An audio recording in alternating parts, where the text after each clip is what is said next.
The attributes of the man that I deserve is a communicative man, understanding, patient, spiritual, and a leader. But I think I kind of want to ask, can women even handle the rejection if they had to approach men? I did. I handled it pretty well because I got rejected in the end. But if you are confident enough to go up to the man and approach him, then you should be confident enough to take the rejection. Yeah, so I definitely don't want to be rejected by no man. Women have game? A lot of women actually do have game to the point where, because we don't put it out front and we don't let you know what we're doing, you don't see it. Bro, do women have game? Only certain women have game. In states like Florida, Georgia, South Carolina, there can be successful all-black communities around these racist ass white people. Who's to say that the whites are racist in the first place? I don't think that you've experienced racism in your life. And that's your opinion. We'll be able to be billionaires, have Maseratis, all this shit. I said that, right? What the fuck does that have to do with me really experiencing racism? There's no woman on this earth more beautiful than a black woman.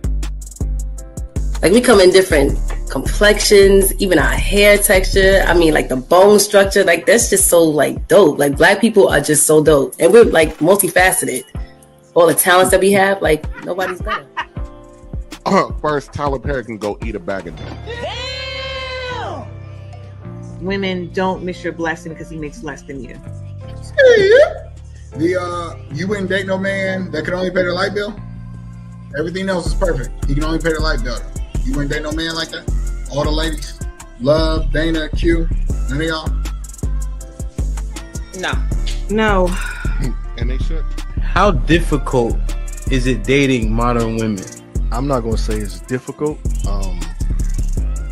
And you can take it how you want, but I don't think I've never had a problem getting women. It's about just finding the one that's compatible to take it to that next level. Do you have fuck nigga tendencies? Absolutely, we all got them. True or false?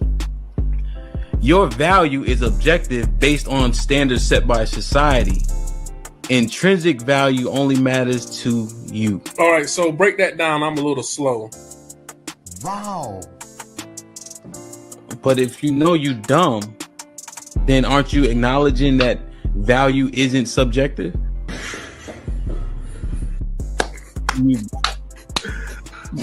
But I'll say, for the most, I say no. And I was gonna say that y'all ladies also need to understand that when y'all ask us to believe you or be on your side, I usually say this on my panels. I was a simp. All right, I went to a HBCU. That's a simp indoctrination zone. Those that went there and those of us that graduated. Right, like come on. You just gonna act like you got a degree. No, you have to explain. Wait, so how you did I got a disrespect degree. HBCU? You went to a HBCU, you got a degree, is that right? Yes. Okay. In fact, I misspoke. Pretty much all colleges and universities are simp indoctrination zones because the women outnumber the men by at least 7 to 1. So my thing is, with you feeling like you're not agreeable, is it because you haven't come across somebody that you can actually agree with that would be on the same page as you? No, what I'm saying is I should be allowed to express my opinion.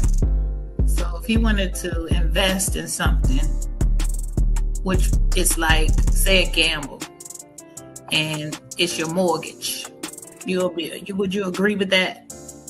That's why I said something that's not detrimental. Oh, okay. So that would be detrimental. Okay. Right. Could be missing a tooth. She's smiling at you. Even the lowest of the low whites. Because she's high on meth. So let me ask you this question. Well, hold on. Let me finish real quick. And this is another thing that white girls don't do. They don't cut me off. Well, we're on a podcast, and we're going to talk. So we're not going to gas. We're not Let him finish. Let me finish. I just wanted some clarity on a few things, and we having our picnic. Spring is here, so we're gonna make that happen. Like I said, D, I'll get back to you. I want answers. Other outside is human. She turn up her location, she must think I'm stupid. She wanna run the street, so let her ho, let her ho, let her ho. She doesn't show signs of stopping, so who am I to be cock blocking? I really hate to see you go. Let her ho, let her ho, let her ho. Direction, choose your own path. You know, this is the home of We Major, Me Frosty, Unfamous, and the restricted clothing brands. Let's get it.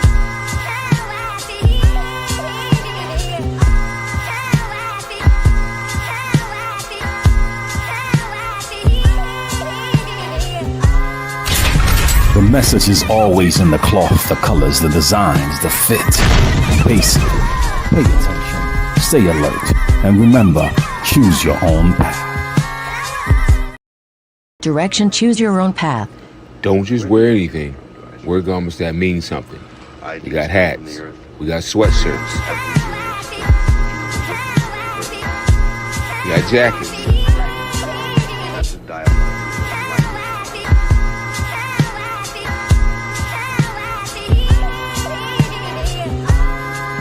We even got hoodies.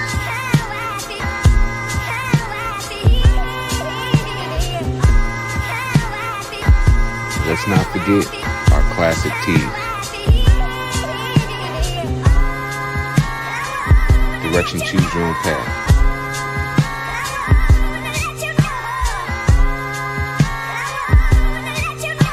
The message is always in the cloth, the colors, the designs, the fit.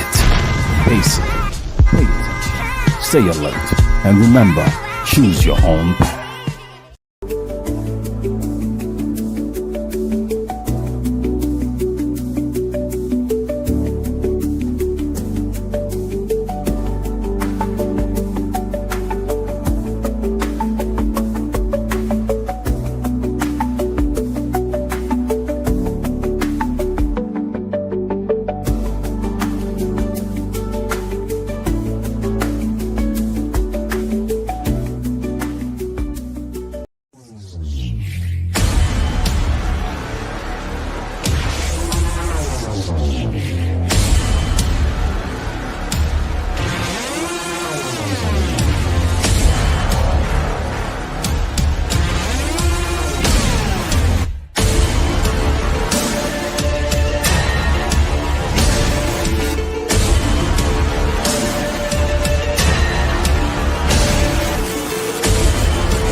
Tell a friend, DJ Hamp about to go live again.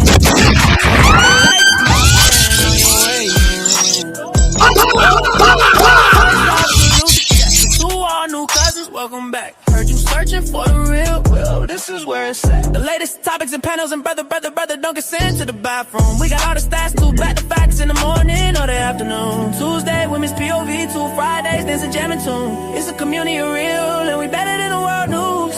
This might be risky, I hope you know.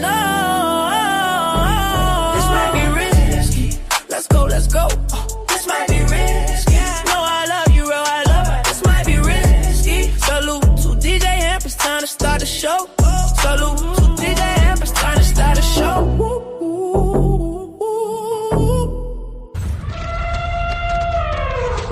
It's a stampede! DJ Hamp, the stampede. DJ Hamp, the stampede. Yo, like, share, subscribe, tell a friend and tell a friend. Hit that like button right now if you can. That helps the channel. Most DJ Hamp, the stampede. We in the building. Salute to everybody on this lovely Friday. Salute, man. Good to see y'all. Hope all is well. Hope everything's everything. We got 100 people in the building. Please make sure 100 people hit the like button if you don't mind. Let's set the goal. Let's get it popping. Mr. Williams, salute. E-Dub in the building. D-Majesty in the building. What's popping, kid? Good to see you. Vet Life, OG Vet Life in the building. Jay, what's good? My G. O'Shea in the building. Salute. Ms. Bells was popping. GA in the building. Ducci was goody, my brother. Hope all is well. C. Cantrell in the building. Salt was popping. Strada, SPS in the building. Please go like, share, and subscribe to the SPS podcast. They put in a lot of dope work, including a new show on Sundays. Let's get it popping, man. OD was shaking, my brother. Black King in the building. Salute. Night by behaving. That's always good. AC was popping. Good to see you. Callie in the building, putting in work. EP was shaking, my G. Good to see you. Dr. G was popping. Melly Mel in the building. Hit the like button if you can, man. Miss Jilly, make sure y'all say what's up to Miss Jilly in the chat, please. My OG Quincy in the building was popping. CC, what's going on? Hope all is well. Hit the like button, man. Marcus in the building. Alibaba in the building. OG Alibaba was popping. My brother John, salute. Thank you for getting it in with us and Get Fit this morning. Every morning at 6:30 Eastern? 6:30 Pacific. Regardless, get in the Get Fit room, get busy, man. We getting in shape in there. What up, Ox? Shalom to my brother Escobar, a.k.a. Snow in the building, was popping. D Majesty, I think I already got you. My brother Rainbow Kid. Yeah, well, you're kind of on time. I'm kind of late. But it's all good. You heard? Thinking Throw was popping. Insane in the building. Salute, my G. We miss you in the Get Fit room. Tiff, what up? I like that shit, folks. Goody, man. I got EP already. D.I. Roll was good, my boy. Every morning in the Get Fit room. Wolf, what's good, kid? Good to see you, man. Hope all is well, man. Thanks for 2K for bringing you over here, man. Salute. Appreciate you. Homeboy, Shalom, Ak was good. He said no sound? Y'all can hear me, right? Claw was popping. Y'all can hear me, right? Josh, what up, kid? 45 on the Stairmaster is no joke. No joke. DJ Riff in the building, man. We miss you in the Discord. We got Miss Dilly. Asia, Shalom. What's goody? I got Marcus already. Let me make sure I got everybody. Official was good, man. Good to see you. Claude, I got sound, right? I'm good, right? For the one in the chat, I'm good. Okay. Let's get it, man. Like, share, subscribe, tell a friend and tell a friend. Hit that like button right now if you can. That helps the channel the most. Let's see if we can hit the Friday goal today in the 3 hours. Let's go, man. Hit the like button, man. Let's get it popping. This is something I was really thinking about. So let me lay this out, man. Like, share, subscribe, tell a friend and tell a friend. Hit that like button right now if you can. That helps the channel the most. Ready? Are you ready? Are you ready? What's going on? What's going on? Rockefeller. Steady. Are you ready? Are you ready? What's going on?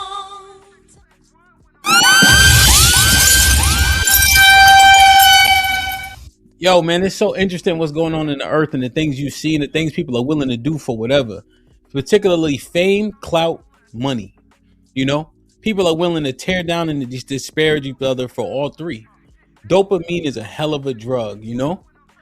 What people are willing to do to get the dopamine hit is diabolical at this point. What people are willing to do for money, I guess we always knew that, you know?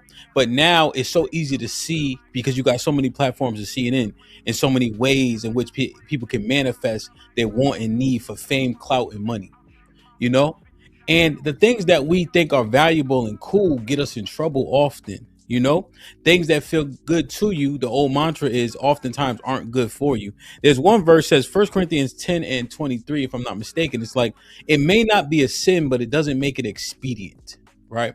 So this activity may not be sinful. However, it may not be recommended though for someone to do just because it could lead them or cause them to err, or it may not be good or just responsible in a way, you know?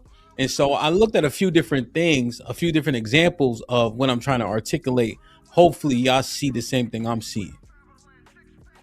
The first thing I want to address is the things that we deem cool, the things that give us clout.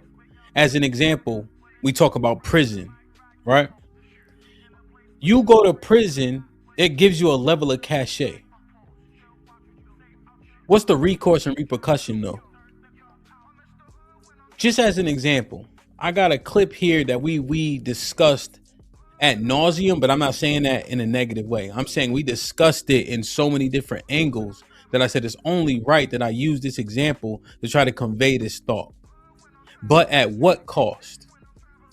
At what price are we willing to pay for fame, clout, being tough, being this, that, and the third, you know? Now, there's things that you got to do. It simply has to happen. But we act so foolishly because we may not be wanting to be seen a certain way. It could give us a level of clout or cachet, motion. It could make us famous or infamous because those things seemingly have the same outcome. Or we do it for money. We do a lot of things in disregard for other people, even at the demise of other people. And now we got to ask, are we apathetic because we're so accustomed to it? Are we desensitized? Did you get what you deserve? Let me show y'all this clip, man. Like, share, subscribe, tell a friend and tell a friend. Hit that like button right now if you can. That helps the channel the most.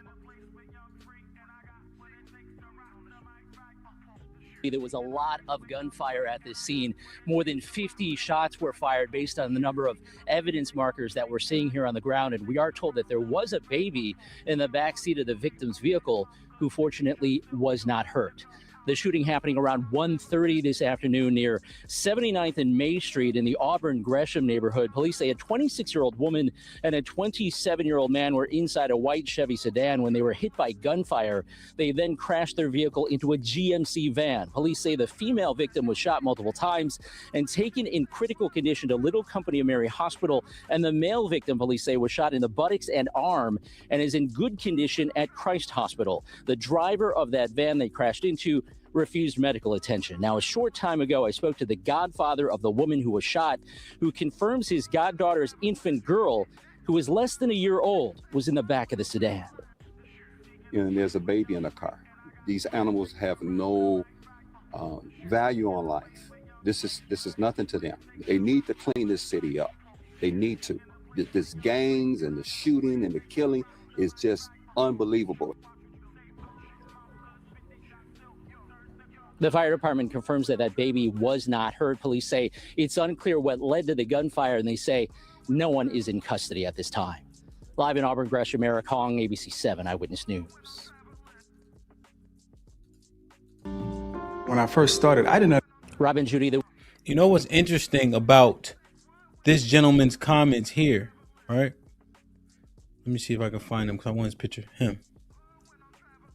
He makes an interesting statement. He says, these animals don't care. These animals have no respect, no regard. Here's where this shit get wacky. Who's the animal?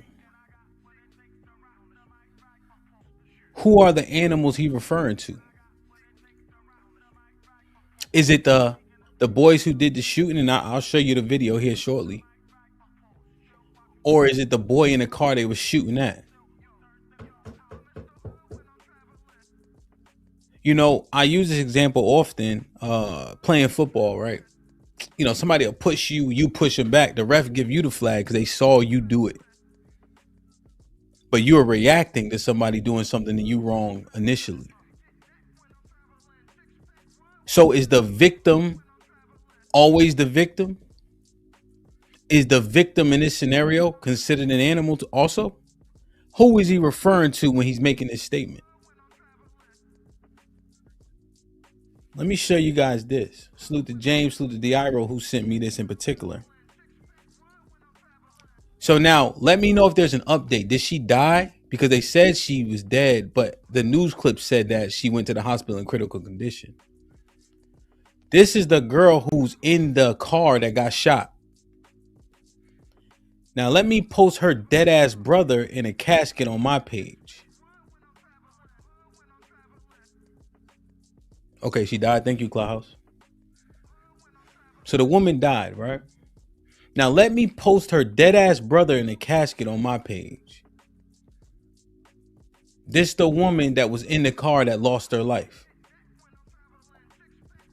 Is she a victim? Did they get the drop on her? Is she the animals that are being referred to? Did she get admonished for saying this on Facebook? Did people support this post? How do these things work? It was said allegedly that the man in the car dropped his location. It was said allegedly that the man in the car dropped his location. So what does that mean? So the man in the car that got shot up with his baby in the car dropped his location. Who's the animals that the worker was talking about? You drop your location, you know the baby's in the car. You drop the location, you know your woman's in the car. And then your woman talking like this. For what? For fame? For clout? What's the beef about? Every person who died violently yesterday didn't think it was going to be them. I promise you. When they loaded that strap, they didn't think it was going to be them. Everybody who got indicted for something violent yesterday didn't think they were going to get caught. They thought that other people were going to join them during their indictment. They thought other people were going to join them in the defendant's chair. It's not true. You by yourself. What's the reason though? Is it just beef? Who the animals? Who's showing disregard for what the brother was articulating? The worker looked like he worked some type of he's an electrician or whatever the case is. But what's the cost? At what cost are you willing to risk your baby's life? What is the beef about? We saying it's everybody?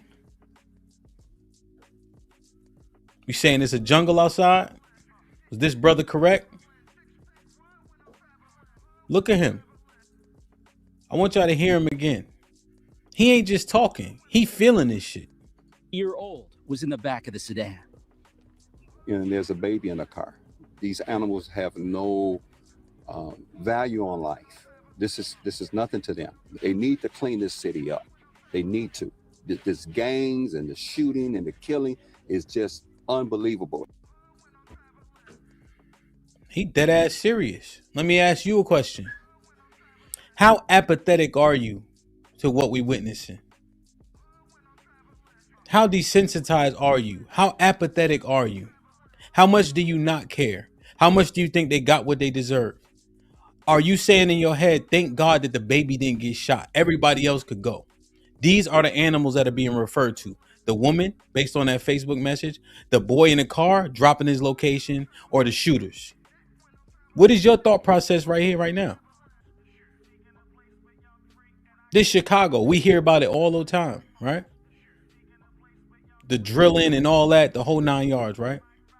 Where do you stand? I'm looking at your comments. I want y'all to comment after the show is over, everything. Where do you stand? Are you apathetic? Are you desensitized? Do you not care? You only happy for the baby? You don't care who lived or died in this situation? They get what they deserve. They animals. They should all be locked up. Where do you stand?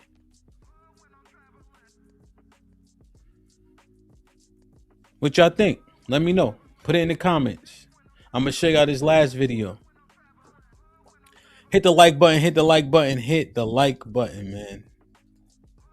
Let me make it. Let me see. Y'all can see. And this is Fox 32. They showed this. Hopefully I can see it well.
Now let me ask you this, right? You being desensitized, apathetic, accustomed to it. It's Chicago, so of course you expect it. As long as the baby lives, who cares who everybody else dies? Does that shit make you an animal? When you see people losing their lives and you are unaffected by it, you desensitized to it, you apathetic about it, you get what you deserve. Motherfuckers is stupid. To make you an animal? Do things only matter if it's people close to you?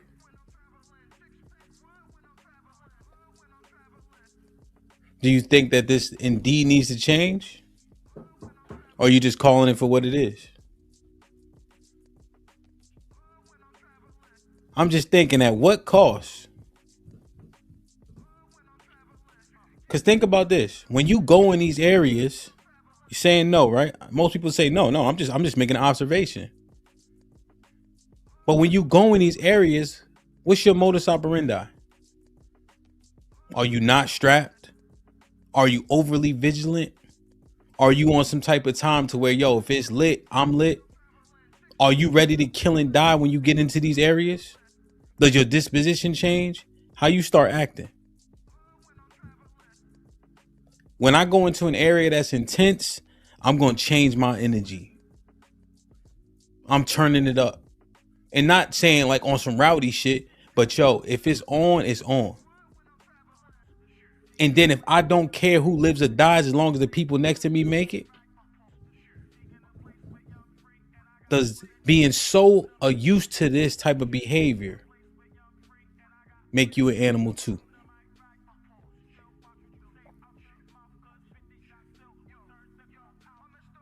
I'm telling you, man, the cost of this shit is bigger than what we even imagine.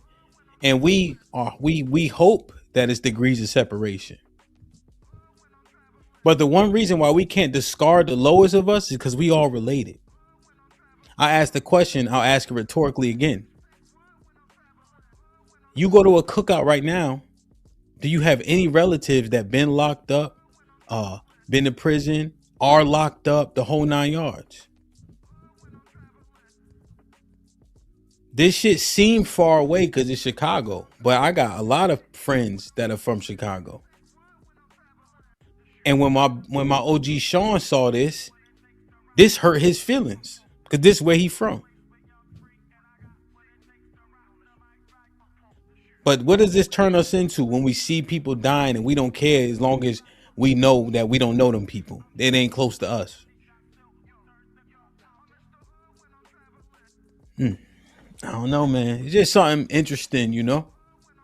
Something that interests me in terms of at what cost, you know? The boy dropping his location at what cost? With his woman in the car, with his baby in the car, and you know ain't nobody come out there to fist fight you.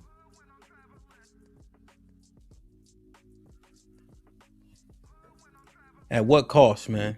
It's interesting. But I wanted to start with this one. Just because I want us to really ponder this a little bit, you know what I'm saying?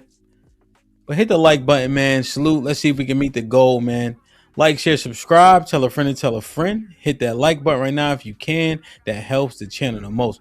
We staying on the premise, but this one maybe a little bit closer because I think we could see this and this is more tangible. Maybe. We'll see. What the hell?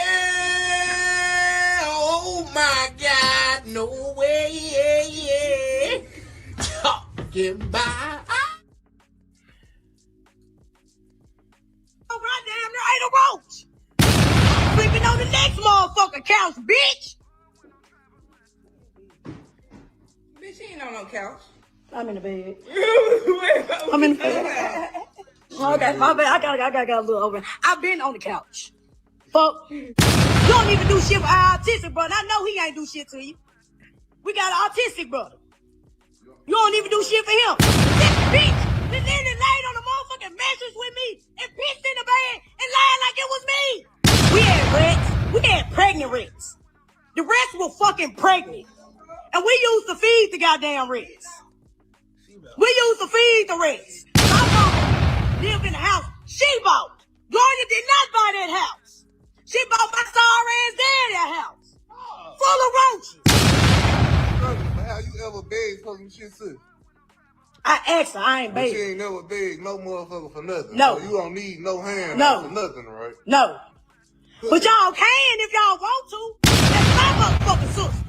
And I can talk about whatever the fuck I get ready. Y'all ain't talking about shit.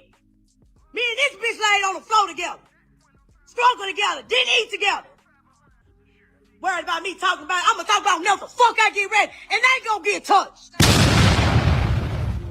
Man, imagine you sleep in a big ass cockroach hitting you in the motherfucking face. Gloria remember it, because she talks about it. She remember it. She not obligated to do shit for us. She not obligated to do nothing for us. Walk around with Payless shoes. My mama sitting here getting all the motherfucking foods out to the pastor because she fucking them. I was so damn hungry, I damn near ate a roach.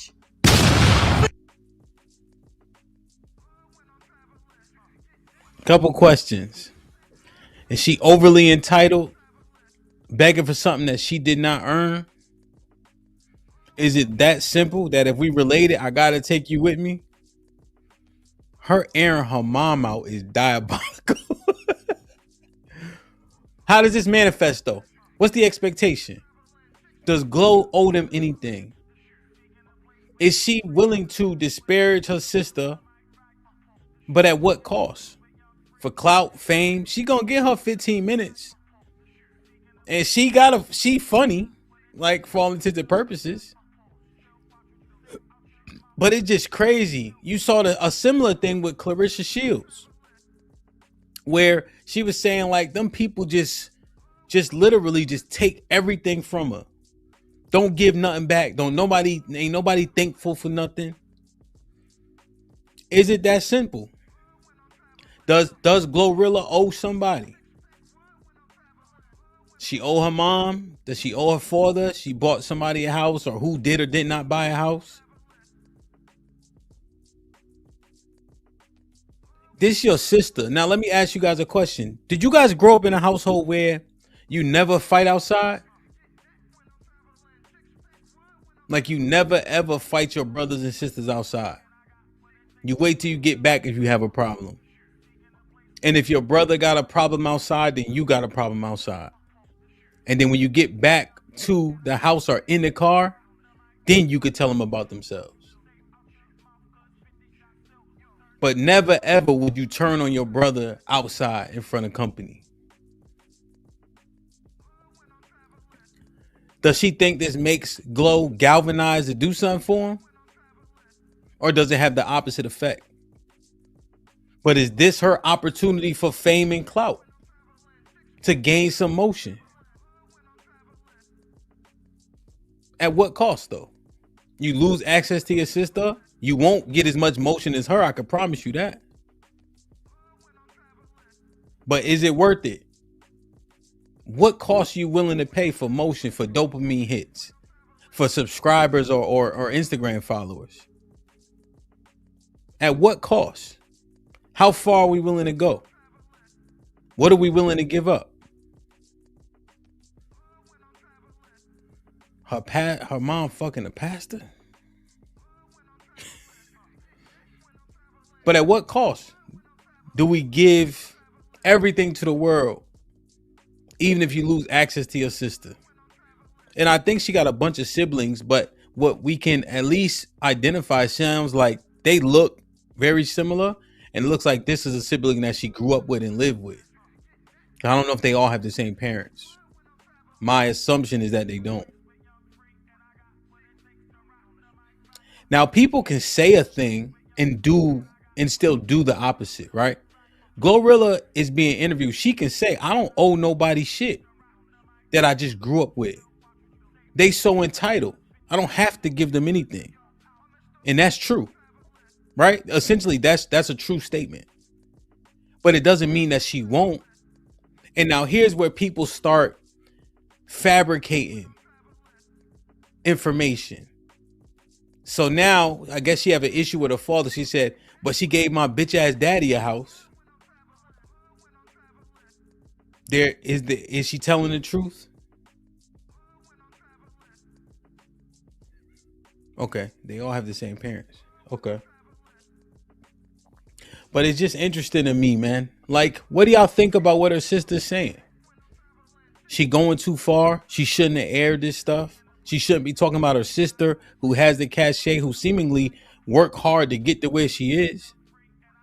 I don't know who writes her rhymes, but Glow isn't the worst. And she delivers the information in terms of her bars pretty well. Just in terms of, you know, the different cadences she's able to use and such.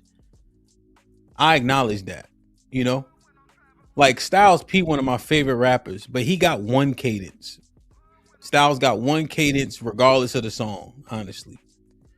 So when Glow able to switch her flow up a little bit and ride the beats differently, pause, there's the level of talent there, right? She have a level of charisma, you know. She better than like Sexy Red as an example. But then you got your family shooting you, stabbing you in the back, talking shit to you. I just like, damn. It be your own people, and at what cost? What you think she gonna gain from this? A couple interviews? What you gonna gain? A couple interviews where you gonna talk more shit about your sister? Talk down about your sister, try to drag her down? While you still don't have any money, you're gonna be exploited for 15 minutes? Is it worth it for that 15 minutes of fame? What would you do for a Klondike bar? How far are you willing to go? Who you willing to hurt on your trajectory, so-called, to success? So when I saw this, I mean, it's funny when you just listening to her deliver it, and whomever clipped this up did a good job with the gunshots and all that. But this is more detrimental than I think we give it credit for. And at what cost are we willing to hurt the people around us and our own family? Know what I mean? Interesting, man. Like, share, subscribe, tell a friend and tell a friend. Hit that like button right now if you can. That helps the channel. I like that shit, folks.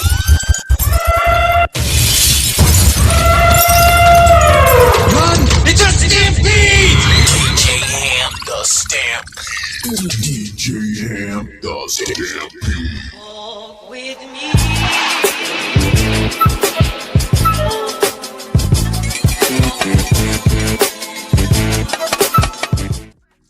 So I don't know if you guys know the name Channing Crowder, right? But he played football. I forget where he played at in college. I think he played at Miami, and he played 4 or 5 years in the league. If you guys know, 5 years in the league is good because the average career is 3.5 years, the NFL. So Terence Crawford goes on their podcast, the Pivot podcast. Ryan Clark, Channing Crowder, Fred last name, Fred Taylor. And they're interviewing Terence Crawford. You know, he just retired. And they're having a pretty good dialogue. And Channing tries to cover this statement in with a comedic delivery and a bit of satire. But it permeated further than I think he thought it would. And it put him in probably one of the worst lights you could put yourself in. Because, like, there's just certain shit you don't say, you don't articulate. Now, here's where the rubber meets the road. Is he by himself in his outlook? Hit the like button, hit the like button, hit the like button, man. If y'all can help us meet the goal, that'd be dope. We shall see. Let me see. Thought is everything has a price. There is not a number that can get you back in that ring. 80 million, 100 million. Nah, because now you selling your soul. $100 million, you can have my soul. That's you. Now we know your character. Sometimes, you know, you look at people and you be like, dang, man, you ain't got no dignity. You ain't got no morals. Like, come on, man. Like, what you gonna stand for if everything is about money? My thought is everything has a price. There is not a number that can get you back in that ring. 80 million, 100 million. Nah, because now you selling your soul. $100 million, you can have my soul. That's you. Now we know your character. Sometimes, you know, you look at people and you be like, dang, man, you ain't got no dignity. You ain't got no morals. Like, come on, man. Like, what you gonna stand for if everything is about money? My thought is, he got kids, he got a wife, he got a successful business, NFL player. I think he went in the 3rd round, which is legit. Bud wasn't speaking in general, but generally, I think that we need to heed his response. Because Channing, like I said, it was funny. For $100 million, you can have my soul.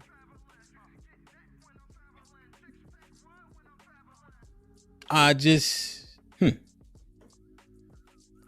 And when he said, like that, because Bud didn't get the joke. Bud didn't get the joke. He listening to directly what he's saying and responding. That's you. When he says that's you at first, I'm like, damn, so he gonna say something? And then he said exactly what he needed to say to him at that point. Because Channing's point is everybody got a price. Is that true? Put a 1 in the chat if you believe everybody has a price. But he can be bought, sold, and paid for. Is Channing the normal? Or is Bud the normal? Is Bud the outlier? Or is Channing the outlier? We've seen people do the most diabolical shit. It's just that we saw a man-to-man interaction to where Bud told him the truth about himself in that moment. But here's where the rubber meets the road. But at what cost? What number makes you Channing Crowder? He got more money than y'all. He got more money than me. He got more money than me, and he got more money than y'all. And he's still saying $100 million shit. You could have my soul. Let's listen to it one more time. Who's the outlier? because everything has a price. There is not a number that can get you back in that ring. 80 million, 100 million. Nah, because now you selling your soul. $100 million, you can have my soul. That's you. Now we know your character. Sometimes, you know, you look at people and you be like, dang, man, you ain't got no dignity. You ain't got no morals. Like, come on, man. Like, what you gonna stand for if... No dignity, no morals. What you gonna stand for? Here's what I think. Speculatively, most of us are sitting in the same seat as Channing Crowder. Most of us are sitting in the same seat as Channing Crowder. Most of us, there is a number that we're going for. And they put soul on it, so it might hit a little bit different because they said soul. But we do so many things for money that we hate doing. We work for people that we can't stand, don't want to work for, have so much to say about. This person's the enemy and that person's the devil. But we do what we need to do for that almighty dollar. So when they put soul on it, it make you think, it make you feel more righteous.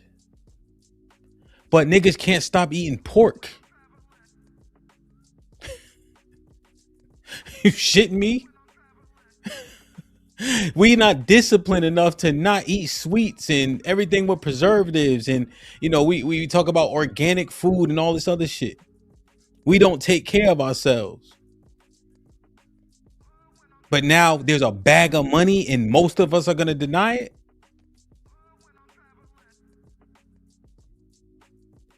My OG told me a story.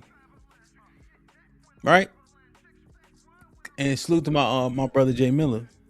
He told me a story. He said, nigga got locked up.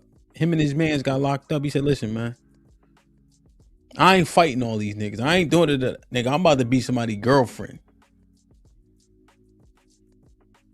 Just for safety and access to food.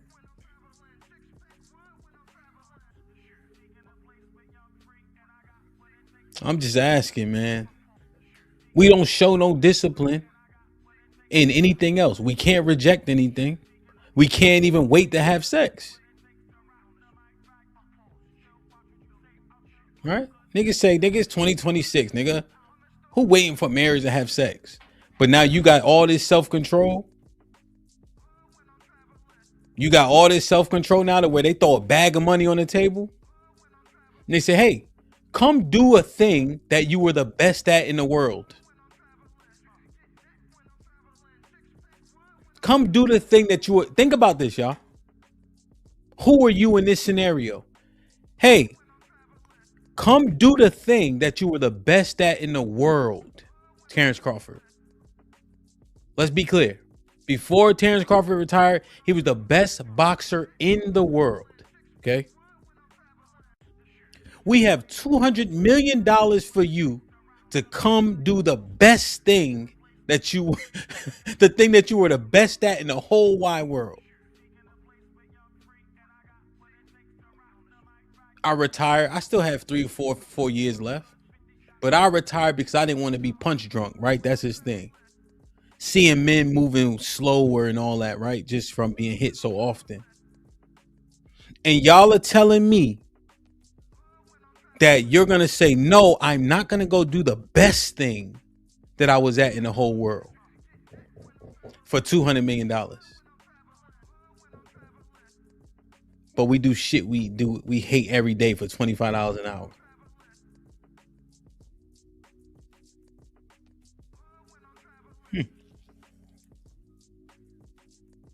So are most of us Terrence, or are most of us Channing, man?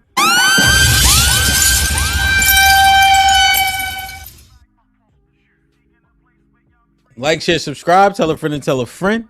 Hit that like button right now if you can. That helps the channel the most. See, Rob was popping with the $10. Says, if she really loved Glow, she wouldn't be airing her out on the internet. Diabolical. Yes, sir. Wes M, what up, kid? With the $5 says, I agree with him, but as a boxing fan, I want him to have the $100 million fight. He deserves that. 90% of his fights, he was getting paid nothing. Yeah, it was pretty low, man, for sure. Yeah, me too. Me too. You know, 100%. Me too. AL with the $5 says, what's the context of his retirement? I like to understand why he said he'd be selling his soul. Yeah, so I articulated a little bit of it. He had mentioned that. Also, the WBC belt specifically, AL, they make you pay to have it. So when you win the WBC belt, like they wanted him to pay like 100,000. I think they wanted Shakur to pay like 100,000. And they are the title holder of the WBC belt. I think if you rank belts, the belt that most people want to hold is probably the Ring Magazine or the WBC, to be fair. So they stripped Terrence of his WBC belt after he beat Canelo because he didn't pay the fee. And they also just stripped Shakur as well, which is crazy, honestly. You know? But just as another thing, another factor, you know, that kind of rub people the wrong way. But yo, just ponder on that. We got a few things to ponder. If you are desensitized and apathetic to people dying, does that make you an animal too?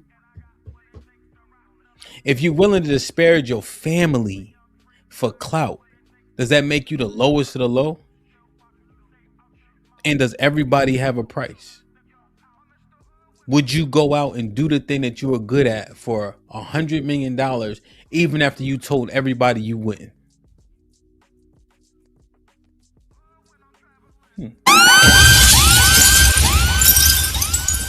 Like, share, subscribe, tell a friend and tell a friend. Hit that like button right now if you can. That helps the channel the most. We had a conversation about pandering, pick me, all this other shit. And I was just thinking about this. about when you saying things for the sake of others, and you're saying the things that they want to hear, not what they need to hear. But while you saying them, they side-eyeing you. While you saying them, they don't gain respect for you, they lose it. While you saying them, they clapping while laughing at you and not with you. You're watching When Keeping It Real Goes Wrong. Here's the thing, you're not keeping it real. You saying the things that you think they want to hear, but then they see through the shit. And they treat you like you never thought they would. They treat you with no respect. When they was all applauding and on your side, now they laughing at you. What's the cost of not wanting to hold people accountable, not wanting to tell people the truth, saying the things they want to hear, just so they can smile at you, just so you can gain access? But then when one of them tell you the truth, they all told you the truth. Like, share, subscribe, tell a friend to tell a friend. Hit that like button right now if you can. That helps the channel the most. Question. It's not I don't criteria. think I don't think, but I don't think he's qualified to ask you that question. I don't think he's qualified to ask that type of question. Okay, yeah, I agree. Anyway, so like if we're going to talk about who you should be asking, Please. Like, this is what I'm saying. What criteria? What's the criteria? $5 hit somebody in the chat. To ask a question. It's not I don't criteria. I don't think, but I don't think he's qualified to ask you that question. I don't think he's qualified to ask that type of question. Okay, yeah, I agree. Anyway, so like if we're going to talk about who you should be asking. Wait. Don't speed past that. Why is he not qualified to ask that question, Lee? Because he's the guy who do this again. Hold on, Splits. Hold on. Now, Naeem been fighting the brothers, right? He's like, y'all hate women and this, that, and the third, and right? That's been his thing. Those men that talk like that don't like women, man. They got disdain for women. I love women. But they heard everything he said, though. And then this happened. Let me slow it down. It seemed like it's a little bit fast. I don't have no reason to play it fast. I ain't rushing. Let me rewind it. Is prove to me that you worthy. And I think what you bring to the table, beloved. Carrie, you gonna say something? This is not a date. He don't qualify. Somebody. Can you ask her, please? Not married, sir. No. Naeem ain't married. This is not a date. I just got a topic whenever y'all ready. But no, I mean, come on. I mean, my thing is this. I was going like, why can't we know what you bring? We got our shit together. Naeem ain't got no kids. My boy Twin ain't married. This is not a dating show. And Naeem, can you ask her, please, good brother? You're the only one that qualifies. Hold on. You qualify to ask the question, good brother. Could you please ask this young lady? He don't qualify. Somebody sent $5. Says who from Aaliyah? Akira says he don't qualify. Look at watch explicit. It's to me, I ask. They don't be having that. Naeem said he doing good. He ain't got no kids. Do y'all really want to know her answer? No. Yeah. Like I don't want you. Please. Like, this is what I'm saying. Look at their faces. Look at Spliss. Look at Aaliyah. They don't even want him to talk. No, bro, we good. We understand you've been pandering for 3 weeks. We straight though. You're not qualified to ask us what we bring to the table. What criteria? What's the criteria? $5 hit somebody in the chat. To ask a question. It's not a criteria. I don't think he's qualified to ask you that question. I don't think he's qualified to ask that type of question. Look, she's saying there's no criteria to be able to ask. Aaliyah says, no, I don't think he's qualified to ask you that question. She's like, oh, I know for sure. I know. Yeah, I know. He can't ask me. He was pandering, but at what cost? What did it profit him? Look how they looking at him. He can't even ask a question. Okay, yeah, I agree. Anyway, so like if we're gonna talk about who you should be asking. Wait. Don't speed past that. Why is he not qualified to ask that question, Lee? Because he's the guy do this again. Like, hold on, Splish. You cannot. You gotta. If you say something, you gotta elaborate. I'm not trying to do this again with you 2 weeks ago. Go ahead. Hold on, let's do this. Slow down. Aaliyah, why is Naeem not qualified to ask a woman what she brings to the table? First of all, he came off saying he's 5'11", size 11. Like, that's corny. Like, that's whack. Like things like that. Like, you should, like, come on. Like, I'm not even trying to really, I'm not trying to do this. I was just trying to say, like, it's a broader thing. There is a criteria, I guess, for a certain man to ask a certain question. I'm just trying to mind that part out. Like, what's the criteria for a person to ask a question? I'm not trying to shoot at Naeem. Y'all brought him up saying he could ask the question. As a woman, I disagree. He's not qualified to ask that type of question. And all the rest of the women on the panel agree. Like, he's not qualified. So wait. Hold on, time out. Because at this point, this is an attack. Yo, my son Naeem been pandering for a month. A month. Fighting OG Melly. Talking about who hurt you. He agreeing. Yeah, you hurt. And then this happens. He not even qualified to ask a question. All the women agreed that he's not qualified to ask what they bring to the table. Explicit before this even came about, she was saying, hey, the men that keep asking what women bring to the table don't have anything to offer, so they looking to latch on to a woman that has something. That's why they're asking. But we got to keep going, right? They're going to articulate the reason why he is unqualified to ask them a question. Attack now. This is basically an attack. And you're speaking for other women. Like, see, now I'm holding. See, I don't like arguing with women. I'm holding back on the things I could say about her. Like, I'm holding back on the things I can say about her. Y'all not arguing. Y'all gonna have a conversation. I want to know. Me saying I'm 5'11", so you know what I did? That's what I did, right? Because I noticed that women always ask the same question: how tall are you? Who you live with? Blah blah blah. So you know what I did? I started putting it all together. Cause I don't want to act copying. So you know, if I get a girl number, I'm Terrell Naeem Austin, 5'11", size 11, no kids. I tell her my job, where I'm from, all of that. I knock it out the way in one shot. Because they're all gonna ask the same thing. What happened? You introduce yourself as a dating profile, like. No, I'm talking about once I get the phone number. Like I'm saying, like exactly. If every woman you talk to, you introduce yourself like you want, like it's a date or something. Like this is your profile. Listen. I don't like to brag about myself because I think that's corny. But you just listen, hold on. Let me talk. You cater your introduction to what women would ask off rip. You cater your introduction about yourself based off what women. Because they're gonna ask it anyway. So I just knock it out the ballpark. I just knock it out the way. He can't even understand what she's telling him. She telling him, yo, you catering to women, you giving the women the control. Based on what women want, that's how you come across. That's what you talk and that's what you sell. It ain't even from you. So if women change what they asking for or what they want to talk about or the qualifying questions, then your answers just automatically change.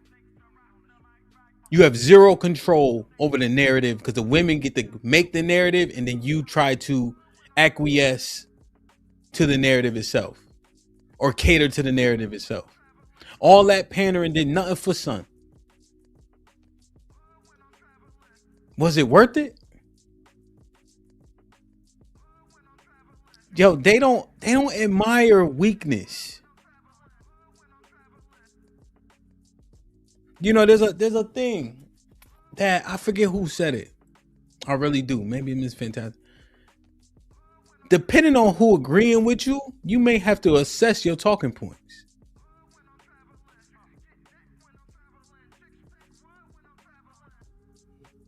And I don't like to brag about myself, that's corny, but I do well for myself. You know what I mean? Like I'm sure you probably been to my page. I'm a pretty nice looking guy. I'm a pretty you know what I mean? I have not been on your page. All right, good. Stay off. Because you probably don't like, I'm gonna be honest, you don't look like the type of, I don't think you like black men. I get that sense. Do you like black men? You sound like the girl. Because I remember her talking about the welfare thing.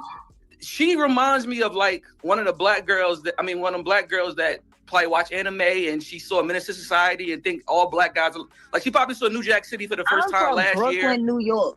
I'm from I know a Brooklyn, lot New of York. fucking Do you geeks hear from Brooklyn. yourself? That don't mean Like, shit. You probably from like, Bike Lane, Brooklyn. I don't know. You what from you City mean. Bike, Like, Brooklyn. You don't look like you from like. I've been first of all, I've been raised by black men. Well, I don't even need to. Well, you're black, so I'm pretty I don't sure. have But to qualify myself. But I'll just say I've been raised by black men. I've only ever loved on black men. I've never strayed outside my race. I don't do things like that. That's not me.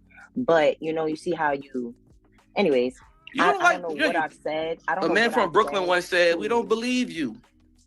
That's fine. You need Nobody more has people to believe me. I don't need nobody to believe. Have you me. ever fucked a You white need man? people to believe you. You ever That's fucked why a- we doing this. Yep.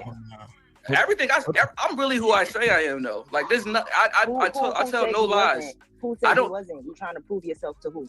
You attacked me. I didn't blatantly say anything. Attack you. I didn't attack you. That was an attack. You're not qualified to ask a question. That was an attack. I'm just saying. How is that? How is that an attack?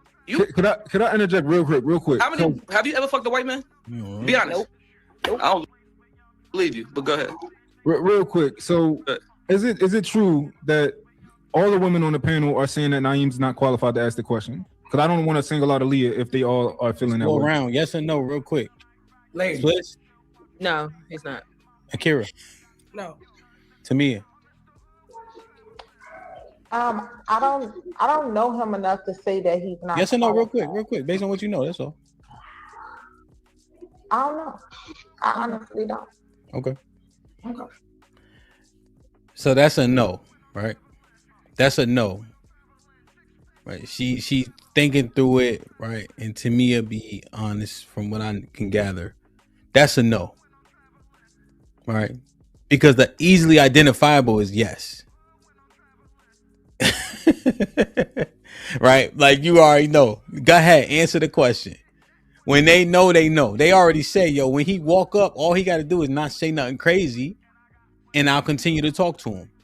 Right? Not even saying sex, but they'll be interested. Right? He just got to not say the wrong things, and he has an appeal already. But when Tamia is responding and she's unsure, it's because she heard too much to where that yes or no is that yes is clouded.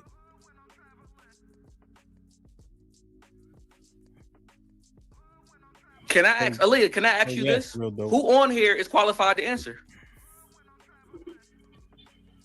That's what I'm trying to figure out. What's the criteria? Like, what's the criteria for a man? If there is a criteria, what is that criteria? Because for me, if it's gonna be a criteria, my criteria for me is like, I feel like you pander to women, like I said last week. So I feel like you shouldn't act like. You shouldn't ask what a woman brings to the table because you don't really care what you gonna take whatever she brings anyway. Like you got me all fucked up. So you got me all. It's just like you got me all. Shouldn't fucked ask up. it because you don't care. I'm the only one on this panel. You don't care about the standard of woman that comes towards Do you remember? I was the. You're new here. Anything. You just got here last week. You just got here last week. I'm just saying. You wasn't here when I was the only man. Last week too. You said I was the only man. You said that. I was the only You man said on here that. saying that I would let a woman treat on the first date. Like, you know what I mean? I'm You said like a panderer is not gonna say that. I'm the only one on here said I want woman. I want a woman that makes more than me. I want a woman to treat on the first date. Like I'm the only one on here that said that. A panderer is not saying that. All right, hold up. The panderer does say that because he understands the mindset of the quote unquote modern woman, right? The striving for equality, having a voice, say so. Someone actually acknowledging the hard work they put in to earn that bread. And you saying, nah, hey, I'm good with it. Right? That appeals to the modern mindset. We already know everybody got to work and contribute. You just acknowledging that to say, hey, we going on a date. If you treat me, I'll oblige. If I treat you, you oblige, right? Going Dutch is cool too. He catering to a mindset. Remember, he said that he's going to the slut walk. Right? He's going to the slut walk in full support to access the women that are there. So, no, that's a pandering thing to say. Let's keep going.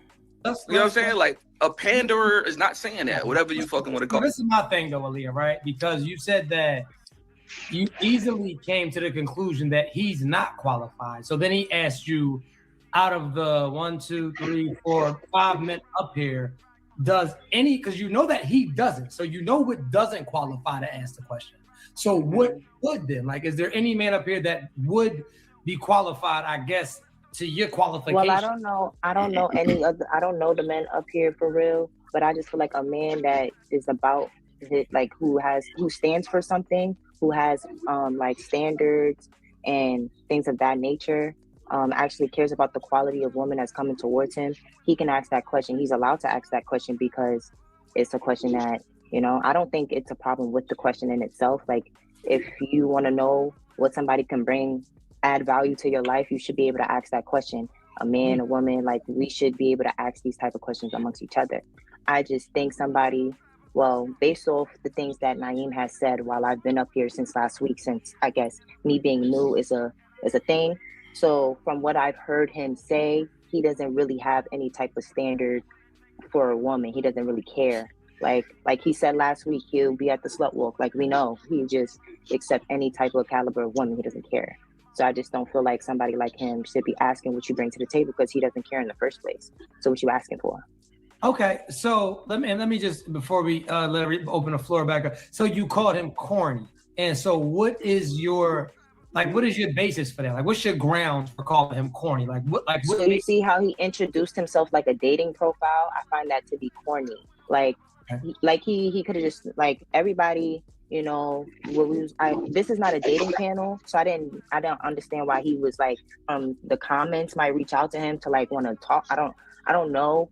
Like, can you put your microphone on, because we just want to ask the women. So you are another one that said that the brother being called corny by women, that shit don't feel good. Not qualified to ask that. And so I want to know, why doesn't he? Like, what about him disqualifies him from asking you that? I don't know him personally, but from what I learned in the last 6 weeks that we've been doing this panel, he's not in the same league as me. Really? And what does that entail?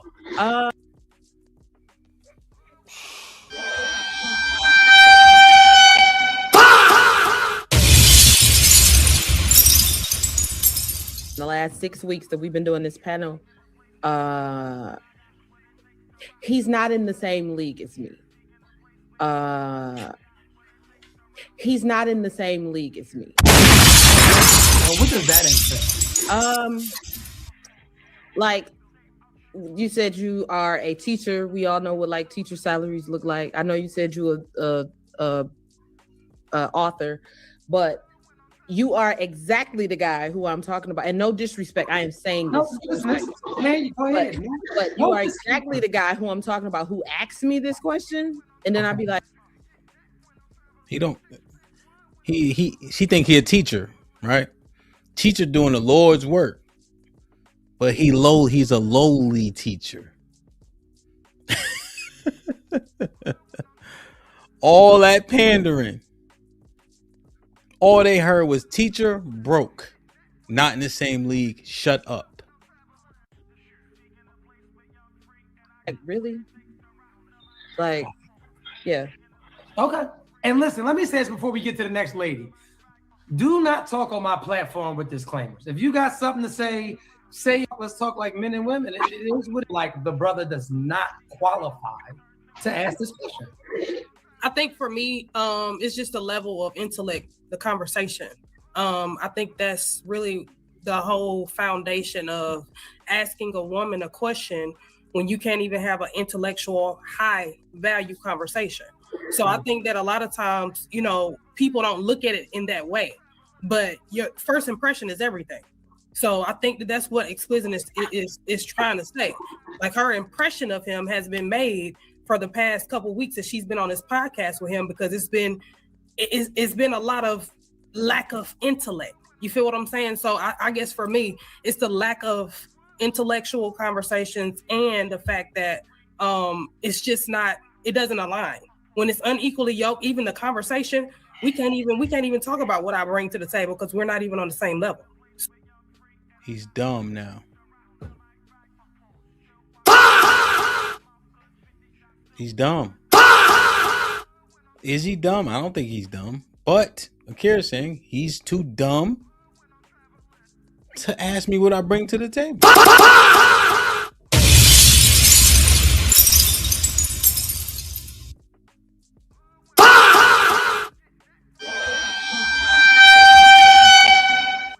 So, okay. Can I ask? You got to explain that because you got to explain. One more. Then you can go ahead. Tamia still got it. Oh no, Tamia didn't say nothing. Oh yeah, Tamia said that she didn't know. Touche. My fault. Hold on. So Naeem, do you want to land your plane, or do you want her to explain? What you gonna say? What you gonna say? No. The first thing I want to say about the introduction is because once upon a time I was a really dope podcaster in my city. I've interviewed fucking Shakur Stevenson, who you might heard of this weekend.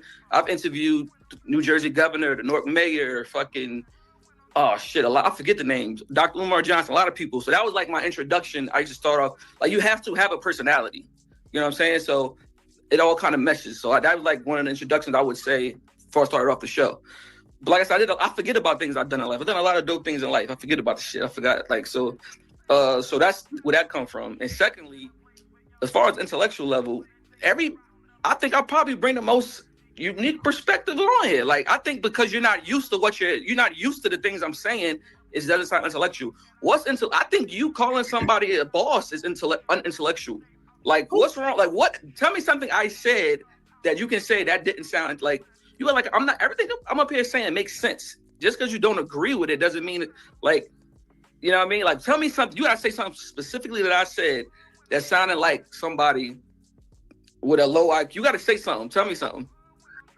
He's spinning because they hurt his feelings.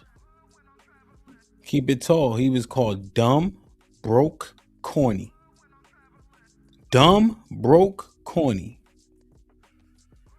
Now he's saying, nah, I say so many profound things that you never heard before, you can't comprehend it. Nah, I say so many profound things that you never heard before, you don't understand it. Nah, she been up here. They saw the pandering as you literally pandering, not that you believe what you're saying. They don't like your delivery. They don't like your wardrobe. They don't like your cognition. And you corny. And you not qualified. You not in my league. That type of shit make a nigga take a long walk off a short rooftop. God damn.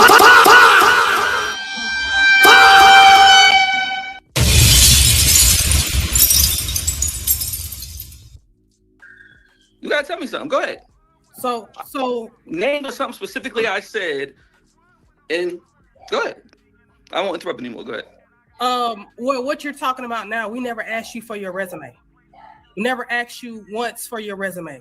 What we're talking about right now is the fact you done went down a whole list of what you've done, the dope things that you've done, right? But that does not change the level of your conversation, sir. So you're sitting up here trying to tell me that just because you did all of these dope things that makes you intellectual. No, we're talking about the substance of certain conversations.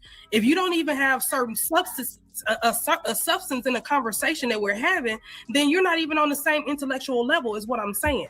You be all over the place. You can't even stick to one topic because we're on here talking about a specific thing and you running down the dope things that you've done. We never asked you about your podcast. We never asked you who you done sat down and interviewed with. We ain't asked you none of that. We asked you, why do you feel like you're on an intellectual level to have a conversation with a woman like explicit? Why do I was explaining the introduction that Aaliyah said, because she said, why do you introduce yourself? But secondly, what's so intellectual about explicit? What did she say that was so groundbreaking to you? What did she say that was like fucking woo? Like tell me, what is something she said that? And by the way, I got a question. This is something I believe in. There's no woman out of my league. What I'm saying, the only woman out of my show me a virgin, and I'll show you a woman out of my league. Show me a virgin, and I'll show you a woman out of my league. But go ahead. What I'm trying to tell you is, just because it looked like you got motion, don't mean you're moving. That's the thing.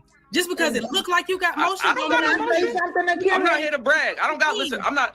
Listen. You got to understand. I'm only saying these things because of what you and Aaliyah said. I didn't come out the blue and say, "Did you know?" Did I come out the blue and say, "Yo, did I tell you I interviewed Shakur Steve?" Did I say that? I'm defending what y'all was saying. Nobody cares about your. I'm gonna tell y'all, fellas, you look bad.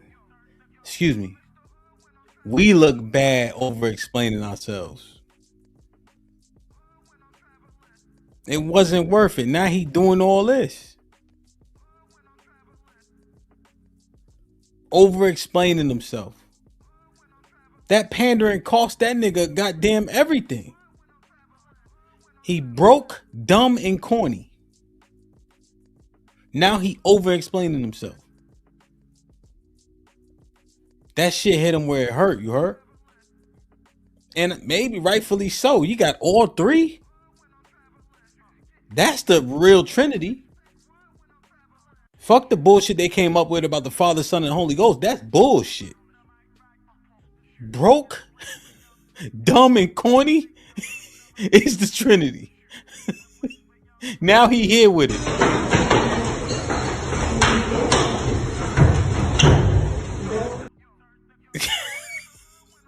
God. Your resume, sir. Nobody cares about how you sell yourself. I was attacked.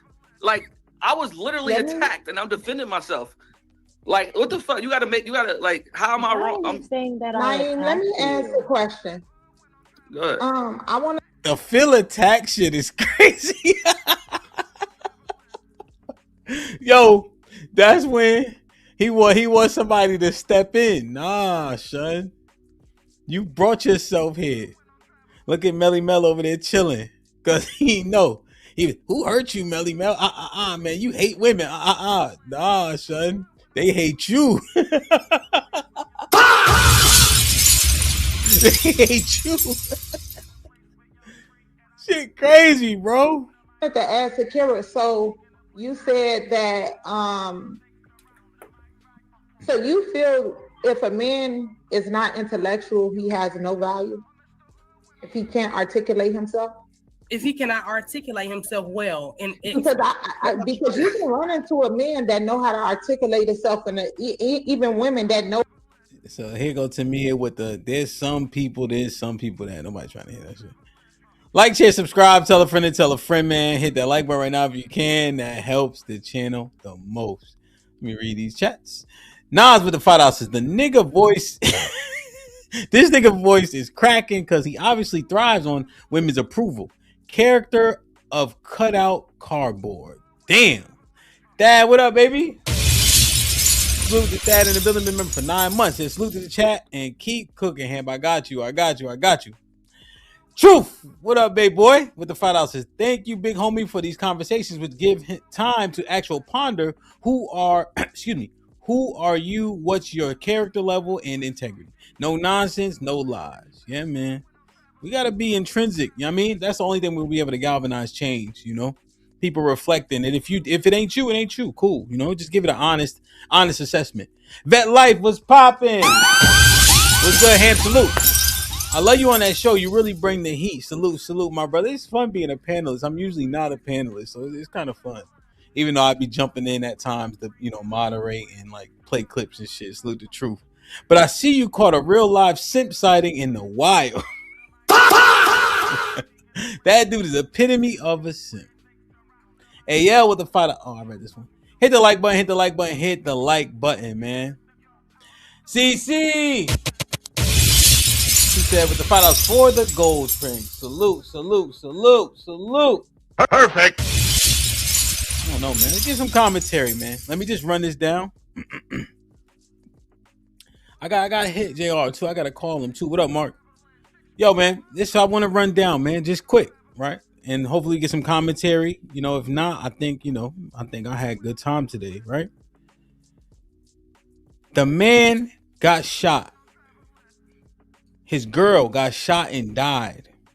The baby got away unscathed. We are apathetic and desensitized to get what they deserve. He dropped his location, right? Living up to the standards that he think he's supposed to live up to, but at what cost? Imagine if that baby got hit. We good as long as the baby didn't get hit. The guy on the news report called them animals. We don't give a damn about nobody dying or shooting each other in those environments because we expect it. And they all look like us. That make you an animal too? He living that life around his wife and his kid, but at what cost? Glorilla's sister talking wild shit about her on the internet. But at what cost? No relationship now? No money already? She's supposed to give to you after you done disparaged her? You'll get your 15 minutes of fame. But is it worth the rest of your life in a relationship with your sister? Yeah, you could talk about her. But what's the outcome and residual effects? At what cost did you give up for that? Channing Crowder said, yo, for $100 million, you could have my soul. He thought it was funny till it wasn't. Terence said, you rather live on your knees than die on your feet, Channing Crowder. But then I ask you, what wouldn't you do for $100 million? Especially in Terence Crawford's shoe, they said, would you box something that you're the best in the world at $100 million, even after you said that you retired and you weren't going to do it anymore? Are you Terence or are you Channing? And finally, pandering for what? One, you don't believe it. Two, it profited you nothing. None of these women want you. And instead, after all that championing foolishness and shitting on accountability, you were called dumb, broke, and corny. At what cost?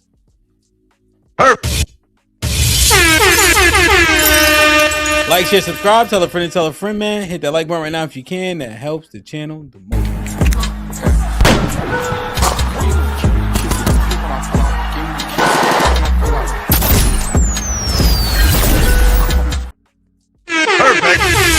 What up?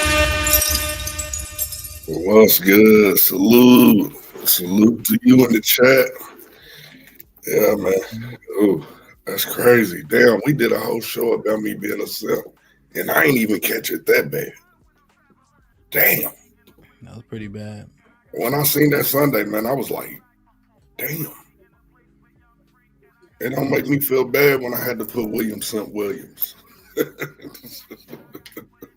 that was pretty bad, man. And they it wasn't good. And they ate him alive, dude. So why did they? Well, shit. What happened to you?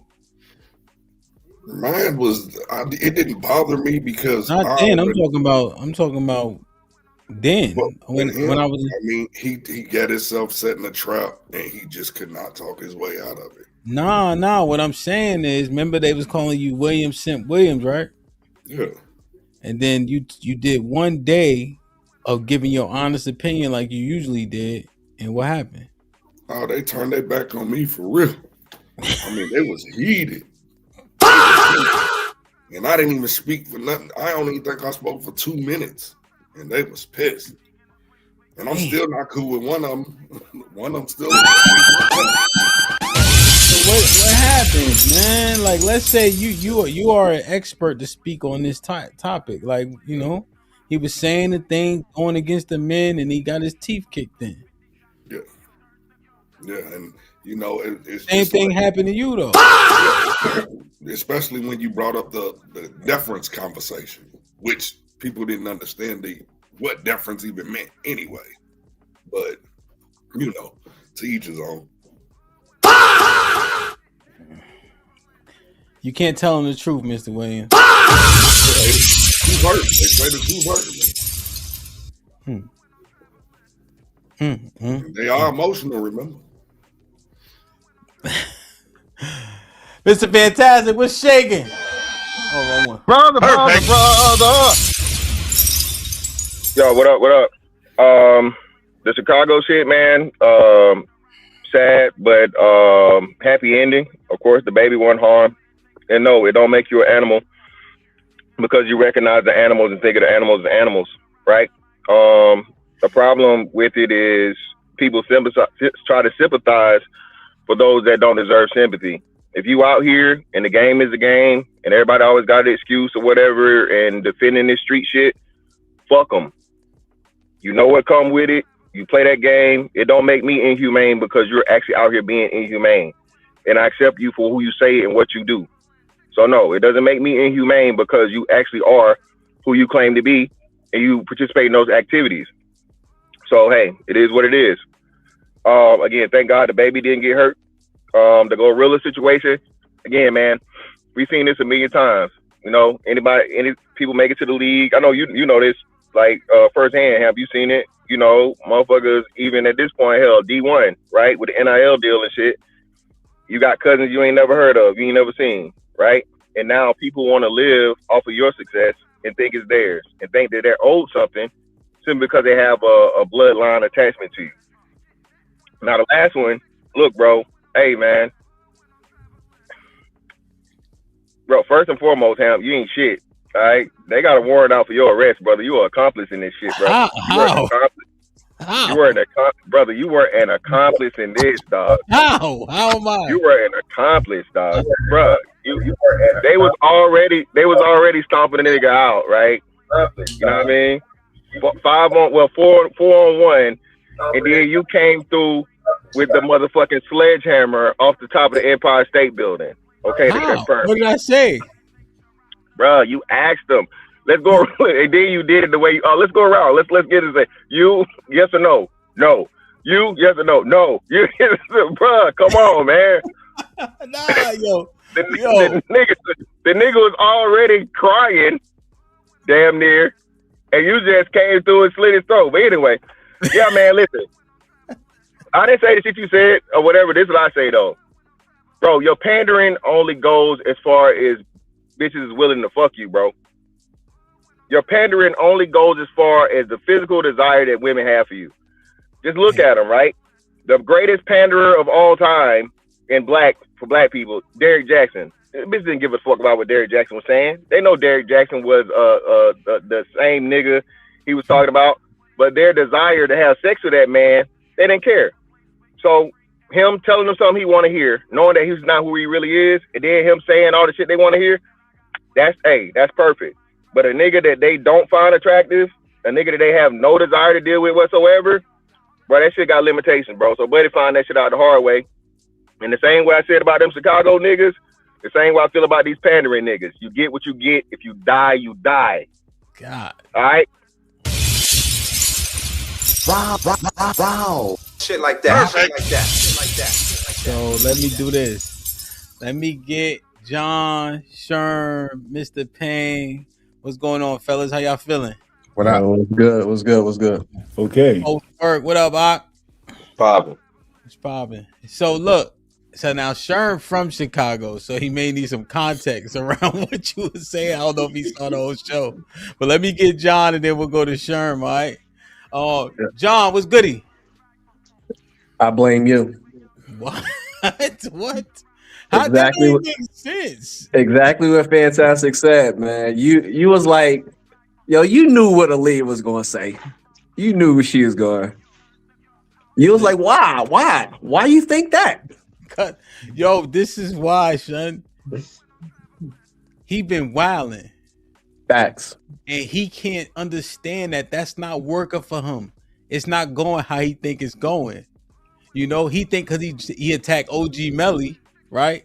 And OG Melly got the bad microphone, right? His aesthetic, you know, I think I like when he be talking, but he not super like clear and articulate, right? So he can kind of outdo OG Melly, feel me? And he can hit him with the who hurt you because the women did. But you are right. I didn't know Aaliyah was gonna say ho. But I was not expecting for them to say you out of my league and you dumb. I wasn't expecting that. Yeah. That was crazy. But yeah, that's why I peeped the shows every time. And so even when he come off mic, I'm like, come on, bro. Like, why are you doing this? Like, you trying to be the exception, the one of men who just cares and who don't care about nothing. I don't care if my girl, I don't care. So whenever dudes start talking like that, I immediately go to like, what's the play?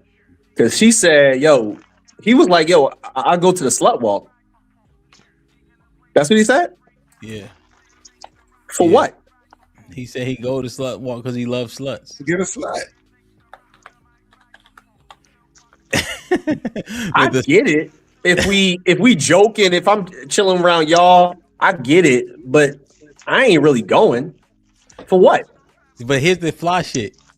The slut walk was to bring awareness to women who were taken advantage of physically. Yeah. And were blamed for them being taken advantage of. He turned it into that's where the hole's gonna be. Yeah. Yeah. Yeah. Yeah. He gonna cry in the car on that one. That shit was hard. When he started over explaining himself, I said, "Yo, man, put him in the fucking bedroom. Get him out of here. Come on." So Sherm, real quick. Oh, go ahead, John. My fault. No, but that's what I think that's what you need though. Like, if the men say it, you just gonna hear the same talking points of you don't like women, da da da da. But that's what you need. You need the females to be like, yo, I see the play. That's what you really need. Yo, it's just interesting. Like I mentioned, but if you're attractive to them, you can get it off. Like, is it really that cut and dry? Yeah, the attraction. But the attraction, it goes to a certain extent. Like, even if you attractive, you can still Yeah, you can't just go crazy on it. Like, it starts to die down. Yeah, I've seen it, but you know what they don't, and I'm saying but on purpose. They don't call you corny and all that other shit. They may just draw back. You feel me? Or like get quiet and shit or get upset. But they told that nigga, you dumb, broke, and you corny. I said, God damn, son. Yeah, John, we just found out that's the Trinity, not the Trinity they made up. That's the Trinity, nigga. Father, Son, and Holy Ghost, my ass, nigga. Dumb, broke. Yo, you gotta revisit that on the next show and be like, yo, what you feel about that? You know how we men, we think we don't feel nothing. It just go over our head. Like, nah. Yo, every dude up here was like, yo, yeah, I hear your voice. I hear the crackling. Yeah, that shit hurts, huh? I might have to give him a complimentary one-on-one session, man. Sherm, what's goody though? Hey, so Sherm, when you had first hit the link, I had covered the shooting. It was in broad daylight in Chicago. You saw it in the white car that got shot up and the girl died. Yeah. I also showed a post that she put on Facebook. Like, now watch when I post a picture of your dead brother or some shit like that. So she had that type of energy. Mr. Fantastic was just saying, yo, he hit us with the Ivan Drago. Like, if you outside, if you die, you die. We don't have to have no sympathy, empathy. We could be apathetic all we want or desensitized because you get what you deserve because that's the life you live. Yeah. I mean, in Chicago, it's like you got a decision to make. Either you're going to walk the straight and narrow or you're going to go to the streets. And ain't no sympathy in the streets. I'm with Mr. Fantastic. If you out there, you get what's coming to you because you do have a choice in the city. You know what I'm saying? She didn't have to go online and post all of that stuff about people being dead and stepping on feelings and all that.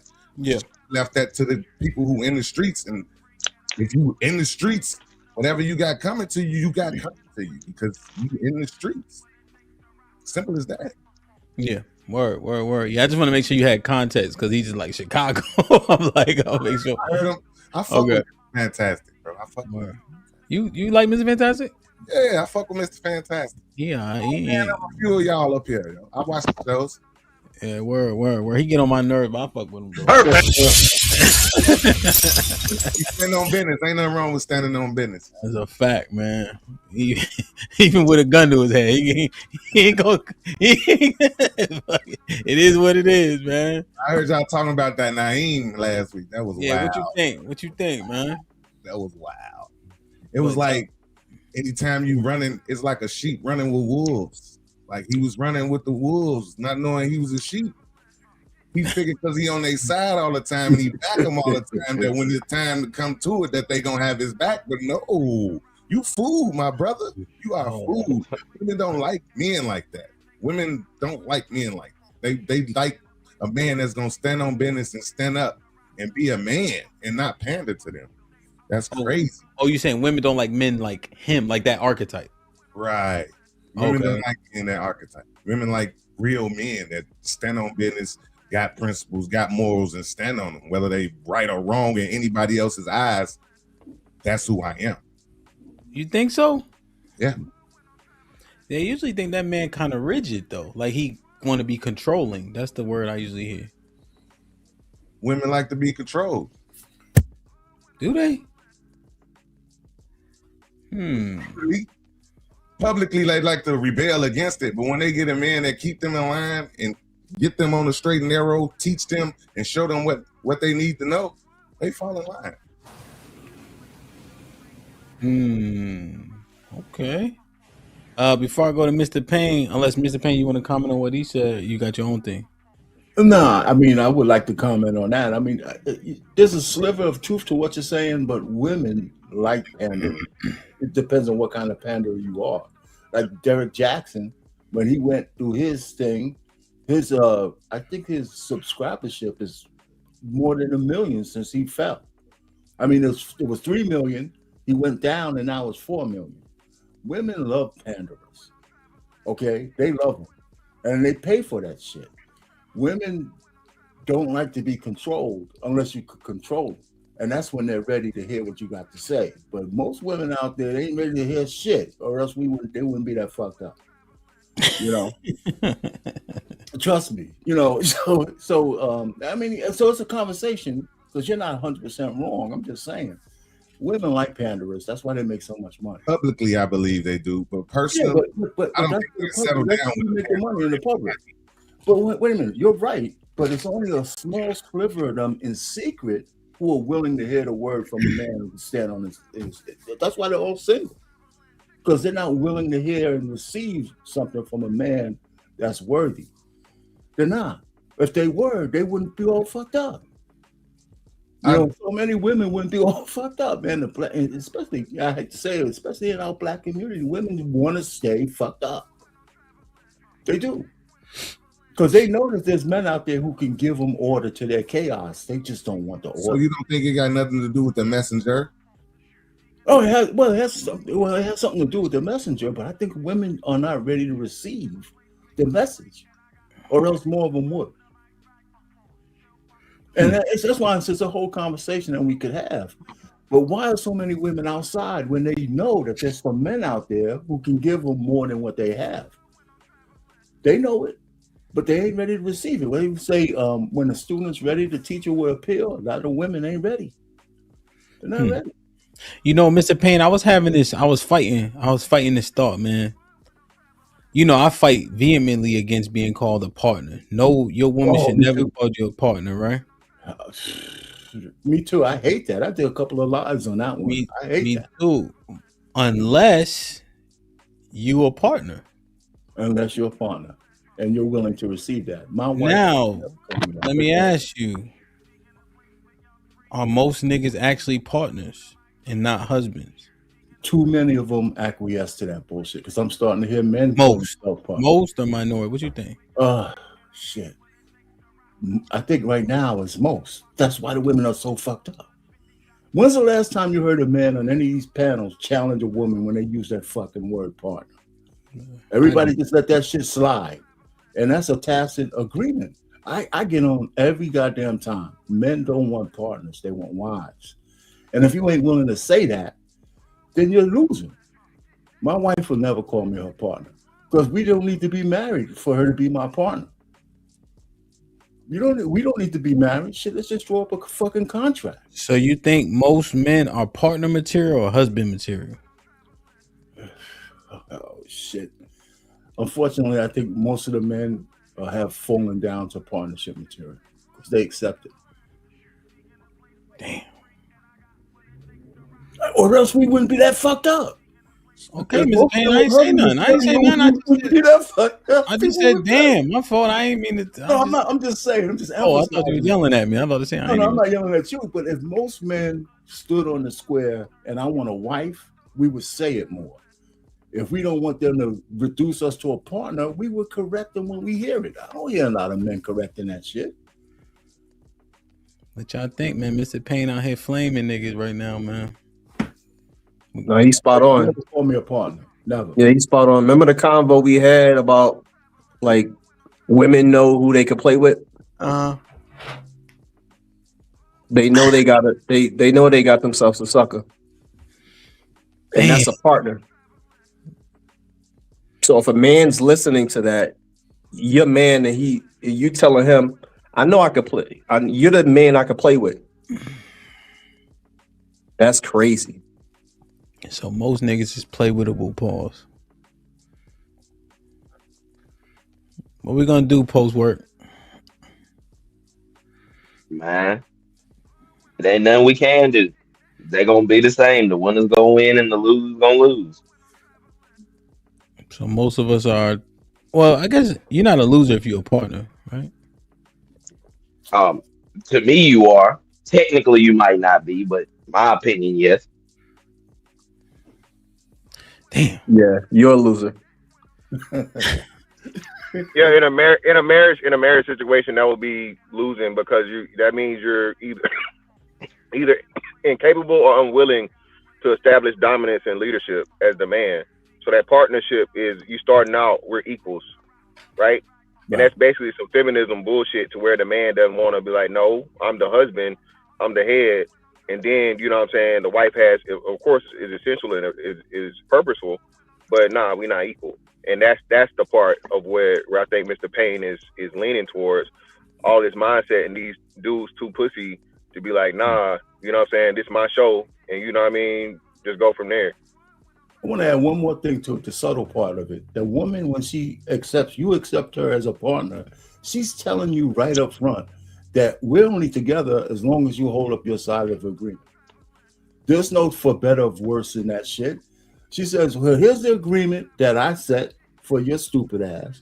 And if you fall short on this thing, you're on your own, motherfucker. And that's what that means. That's what that means. There's no covenant in the word partner. I don't need to marry a woman to be her. To be. We could be partners without me saying I do shit and putting a state in my business. Right? Here's the fucking contract. You know, I do this, you do that. You know, I mean, that's what that means. And believe me, the women understand that. They accepting that gay shit. That's where that came from. You know, the same-sex marriage bullshit. There's no covenant in that word. Yeah, I'm not taking no term that came from the letter community and it's gonna be used for me. That's a big pet peeve of mine, man. You know what? Let me just say this real quick. It's kind of funny. One of my distant cousins, she's a real pretty lady. She came up to me. She started talking about her partner, and I just met her. Me and my wife were sitting down. She said, "Well, me and my partner are doing this." I said, "You're a lesbian?" She just because I started laughing because I immediately thought when she used that term. She said, "No, this is a guy." I said, "Does he know he's your partner? Does he know he's your partner, or is it more than that?" "Well, it's my partner." They're not married, but still. And that was years ago. I hated that term. Now it's prolific. Matter of fact, when's the last time you heard a woman say, "I want a husband"? On these panels up here on this thing. I mean, they say it. I mean, they kind of say it. Well, maybe I'm missing those. I'm missing those live. They all say partner. Yeah, nah. They don't even want that, Mr. Payne. They saying motherfucking marriage is sex work. So hell, those that saying that they don't want no damn husband. They don't even want a partner. They want a motherfucking simp that's gonna pay for shit and take care of her. That's what they want. And give her everything she wants. Yeah, give her everything she wants and go from there. But see, that's where I made a mistake in my marriage. When I was married, I'm divorced now. I've been divorced like 4 years. I got married when I was 26, and when I was courting my wife, I was basically just giving her everything she wanted. And when I met my wife, it was like coming from the hood. I had never met a woman who was goal oriented and in college going for her doctorate. So when I got with her, I was going with her with the premise of a partner. This is a partner I can build my life with. You know what I'm saying? Not knowing that I had to go into it as a husband and lead and control my household. That's where I fucked up at. That was the downfall in my marriage. You know what I'm saying? The lack of knowledge and understanding.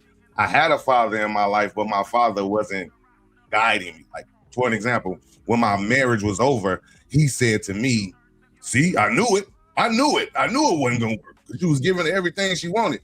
And in my whole mind state, I'm like, why the fuck didn't you tell me that in the beginning? Ain't that what fathers are for? Aren't you here to guide me, to teach me, to show me the way to go? And if you see me going wrong, correct me. And that's why I was like dumbfounded. Like, why wouldn't you tell me that? You weren't gonna do it. I went through that. You wasn't gonna. My father told me how to do everything, and guess what? My goofy ass still was hitting my head against a brick wall because it's just in us. I'd rather you say I told you so than to not tell me and say I knew it. Yeah, but see, we can say that now because we're older. But back then, we not doing it. Give me the opportunity to correct myself. Don't watch me. I did my kids like that because I knew I could get it on their ass, and because I already made the mistake. So now I can. This is how this goes. So you will though. More that you don't go through because it could probably kill you.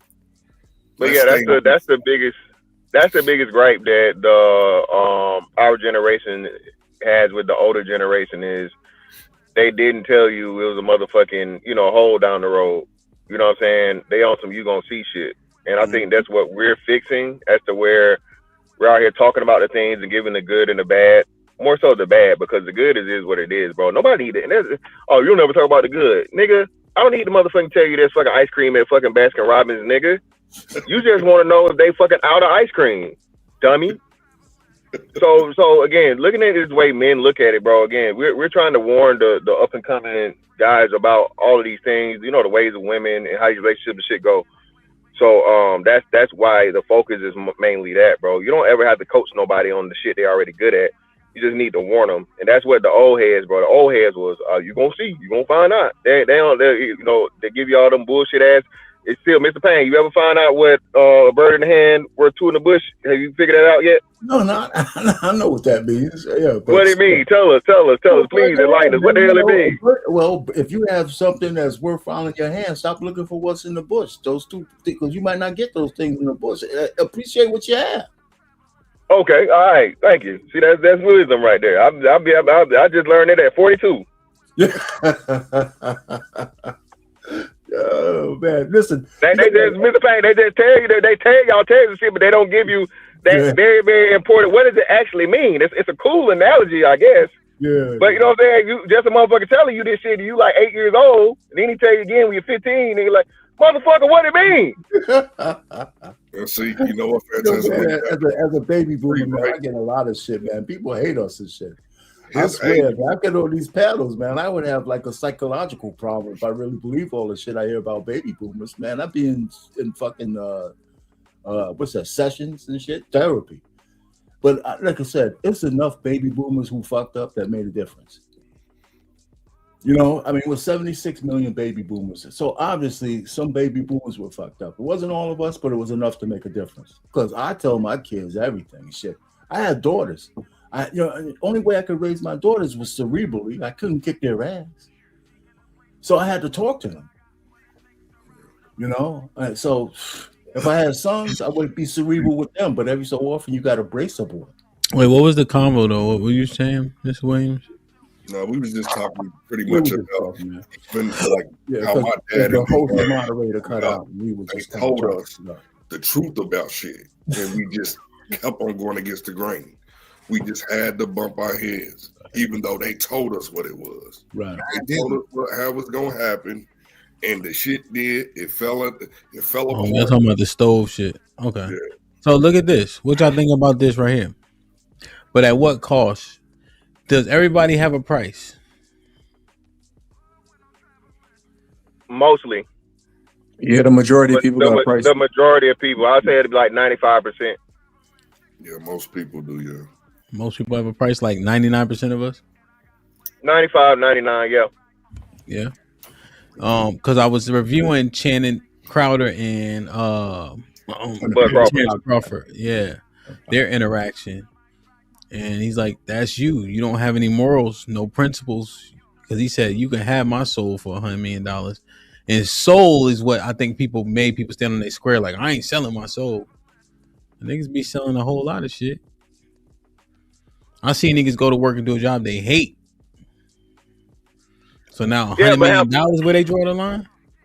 Yeah, but that's what I'm saying, man. So I think we have to we had this conversation semi last time on the last when Judah was up here, right? Mm-hmm. And if it's something you have to do for the sake of not just you but your family in order to make it and survive, bro, outside of some demeaning shit, I think we all do that. Even to get to the point of you being free, you got to go through some shit you don't want to do to get there, right? Talk about Bud. I'm pretty sure as great as Bud is, it was some days in sparring or whatever where he hated this shit, right? That's a part of the grind. That's a part of the journey. So I'm with you on, like, as a man, your word should be your word, and you should definitely have a line to draw.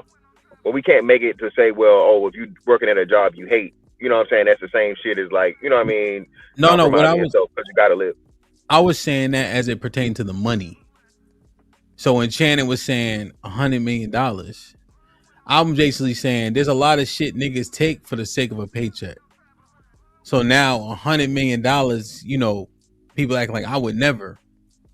If somebody asked you to do a thing that you said you weren't gonna do anymore and they put a right price on it, you probably go do that thing. So when Terrence is saying, yo, I'm the best boxer in the world, but I retired. Now they say, hey, Terrence, I got $100 million for you to do the thing that you're the best in the world at. But he's not going to do it because he said he retired, right? He's standing on his principle. I'm saying that, yeah, but I'm saying 99% of niggas is going to go back and box. Yeah. They offered him 300 mil. I bet it changed. Yeah, exactly. That's what I'm saying. His ass got a price too, Hamp. That shit was a great clickbait. It was a great fucking viral moment. But Terence Crawford on the same type of time. This nigga out here having oops babies. Come on. All right. We know how these boxers live. Floyd about to fight motherfucking he fighting Tyson this year, ain't he? Is he? Yeah. Supposed to be. Why? Because he got to. Floyd done been flexing his whole time to where I think who the people that do the list? Ford's put a hit piece out on Floyd. Floyd broke as a motherfucker. Floyd out here with all this cash money and all this other shit line, and Floyd motherfucking finances in shambles. So it's easy for Terence Crawford to say that shit when he up, right? Everybody say the same shit and that shit sound good when you up. He just came off the biggest fight of his life. Hey, he undefeated, line. But hey, let him not pay them taxes. Let him not, you know what I'm saying? Let some shit happen. And now, all that good shit he said in front of motherfucking Channing Tatum. Now what? Channing Crowder. Yo, that's a crazy shit. Like, I think that was the biggest payday. What did he get for Canelo? 50? 40? Yeah, it's crazy. Something like that. But like, it was like I think it was a 90-10 split, wasn't it? Yeah, something like that. It was really bad split. It was crazy. Canelo was nigga. Yeah, he was the draw. Yo, I just cause when I firstly played the clip, people like, yeah, you know, we agree with Bud because that's what you're supposed to say. But when you drill down into it, what number will make you come off your square?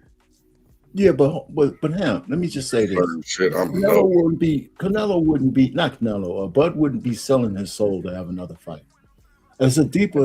He made that correlation. Yeah. I know, but I mean the examples we're using here, like a job or something that you don't like doing. Selling your soul is a whole lot on a whole different level. Do something that you would normally do, and you made the point. You made the point about Bud. He's the greatest boxer out there, and he wouldn't do it for the money, but he wouldn't have to sell his soul to fight again. Yeah, he made that correlation. Let's just go with this correlation. Well, he's now. What's the real challenge, though? Well, he's saying that his cognition is more valuable than the money. You know, because here's the other thing: what punch does it? You know, you never know. Yeah, like what punch does it? Barry Sanders did the same thing. Went out on top of the game. Yeah. Still able to play. Hall of Famer, MVP candidate. And he just quit. Walked away. Him, Calvin Johnson. Yeah. You know, he got hurt a lot. Who else? Luke Kuechly. Yeah, Kuechly. What's the other Kuechly ain't quarterback? had no choice. Cam Chancellor, but a lot of them dudes they had no choice. Cam broke his neck. Yeah. Yeah, they ain't had no choice. Andrew Kuechly Luck. was the same way. He had Kuechly- that. He had that. Yeah, he had that. He had that concussion, and he Yeah. couldn't understand why he was crying. Yeah, he didn't understand where the fuck he was. He didn't know why he was crying. Kuechly, Luck, same way, injury prone. So yeah, man, that's what I'm saying. You know, it's crazy. It's fantastic. Would those wouldn't be 1-to-1s? I think the 1-to-1s are probably Barry Sanders, Calvin Johnson. Yeah. Yo, I'll put Andrew Luck because he kind of just left, you know. But but go ahead. What was your point anyway? No. So yeah, especially the Calvin Johnson and the Barry Sanders. You gotta think too. They was also business. Detroit Lions are the fucking like. There's niggas be talking about that plantation. If there's a plantation in sports, it's the Detroit Lions. Yeah, they have no line. Two of the greatest. Two of the greatest. Now it's the Jets and the Raiders. Two of the greatest offensive players in the history of the fucking game, bro, and they would not trade them. So they had no choice but to retire. That's a part of it. Now, do I believe because Calvin Johnson also said he's not letting his kids play football until I think a certain age or not at all, right? He said not at all until high school. Until they get bigger or something. Yeah, to like high school. And I agree. I agree with him on that shit, bro. Again, man, you know, shout out to y'all hidden niggas, bro. But I think there's not enough safety put into football for kids, especially with the technology and shit that's out there now. You know, they got like them extra big ass helmets with the motherfucking padding on the outside and shit. I mean, I just think the NFL has enough money to fund the country and high schools for equipment and helmets and all this other shit, right? But at the same time, you know, these motherfuckers, they said CTE wasn't a thing. So that you got that. But no, man, I think when we get to that point, everybody says it, but at the end of the day, Hamp, a motherfucker ain't never seen $1 million. And of course, I'm talking about outside of some, you know, selling your butt or your mouth type shit, right? Most people gonna fold, bro. Most. Now, those that stand tall, and hell, I'll just say this, even on principles outside of the money.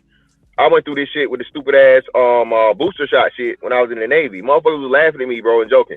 Nigga, you was still in the boat cause you don't want to get a shot. And now they told y'all ass motherfucker, you don't know what the fuck was in them vaccines. Yeah.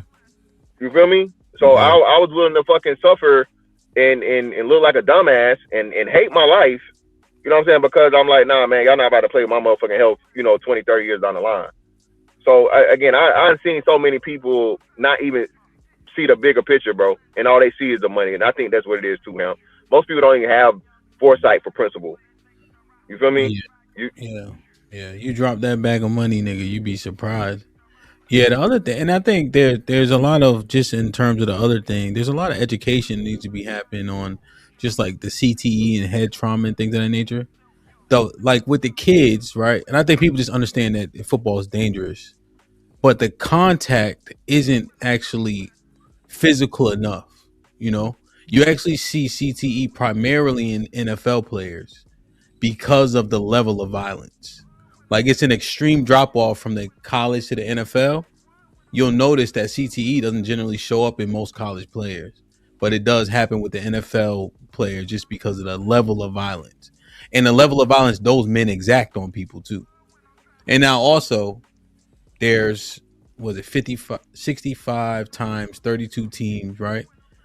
Most of the guys make it out without having like, you know, severe symptoms, but if one person loses mind, that's one person, more than one enough to say, okay, we need to assess this thing. You know what I'm saying? But yeah, me and Chug jumping off the porch, Mr. Fantastic.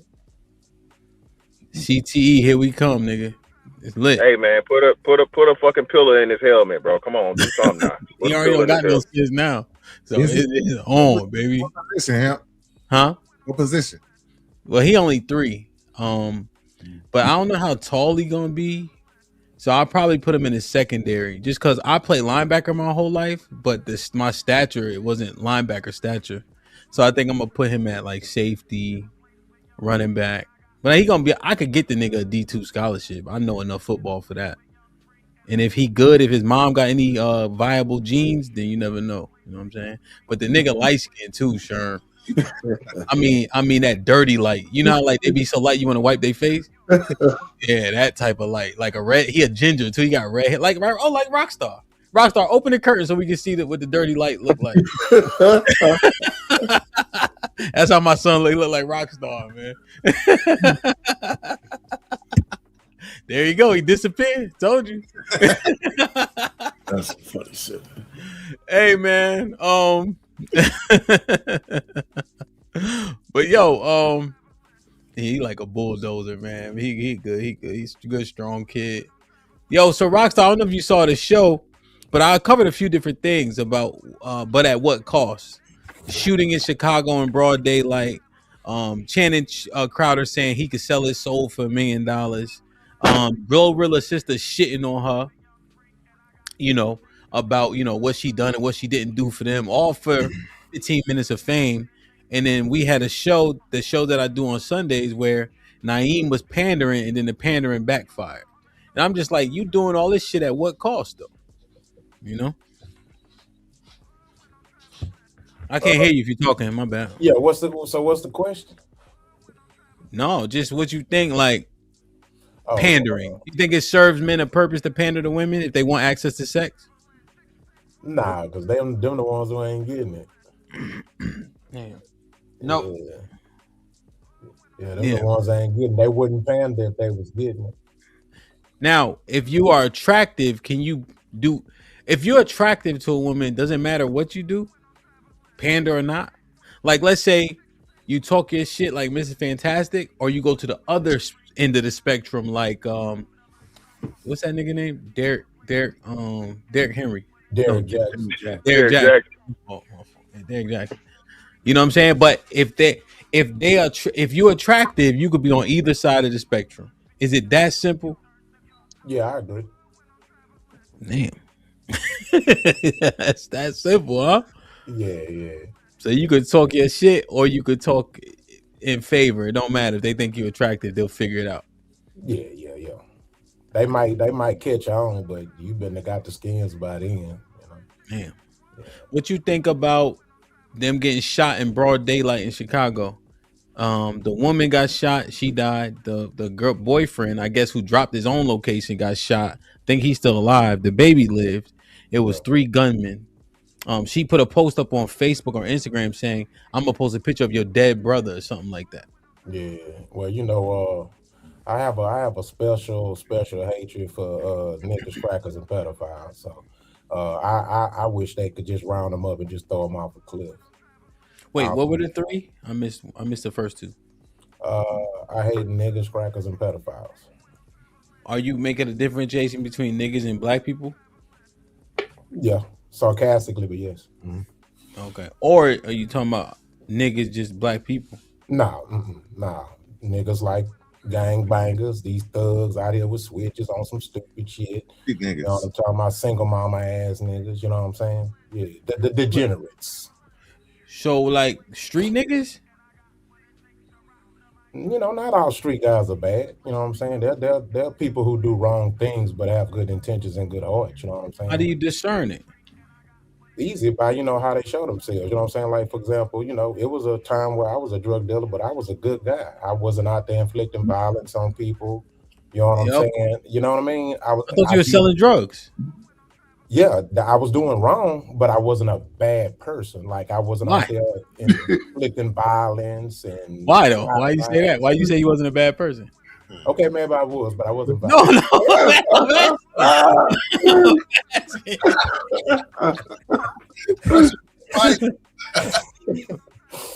Yeah. I'm asking, man. Hey, I'm humble, man. I could be. Hey, I accept accountability. So yeah, if I'm running from it, y'all let me know. I was just saying, like, so niggas, crackers, and pedophiles. Yeah, okay, that's definitely a group.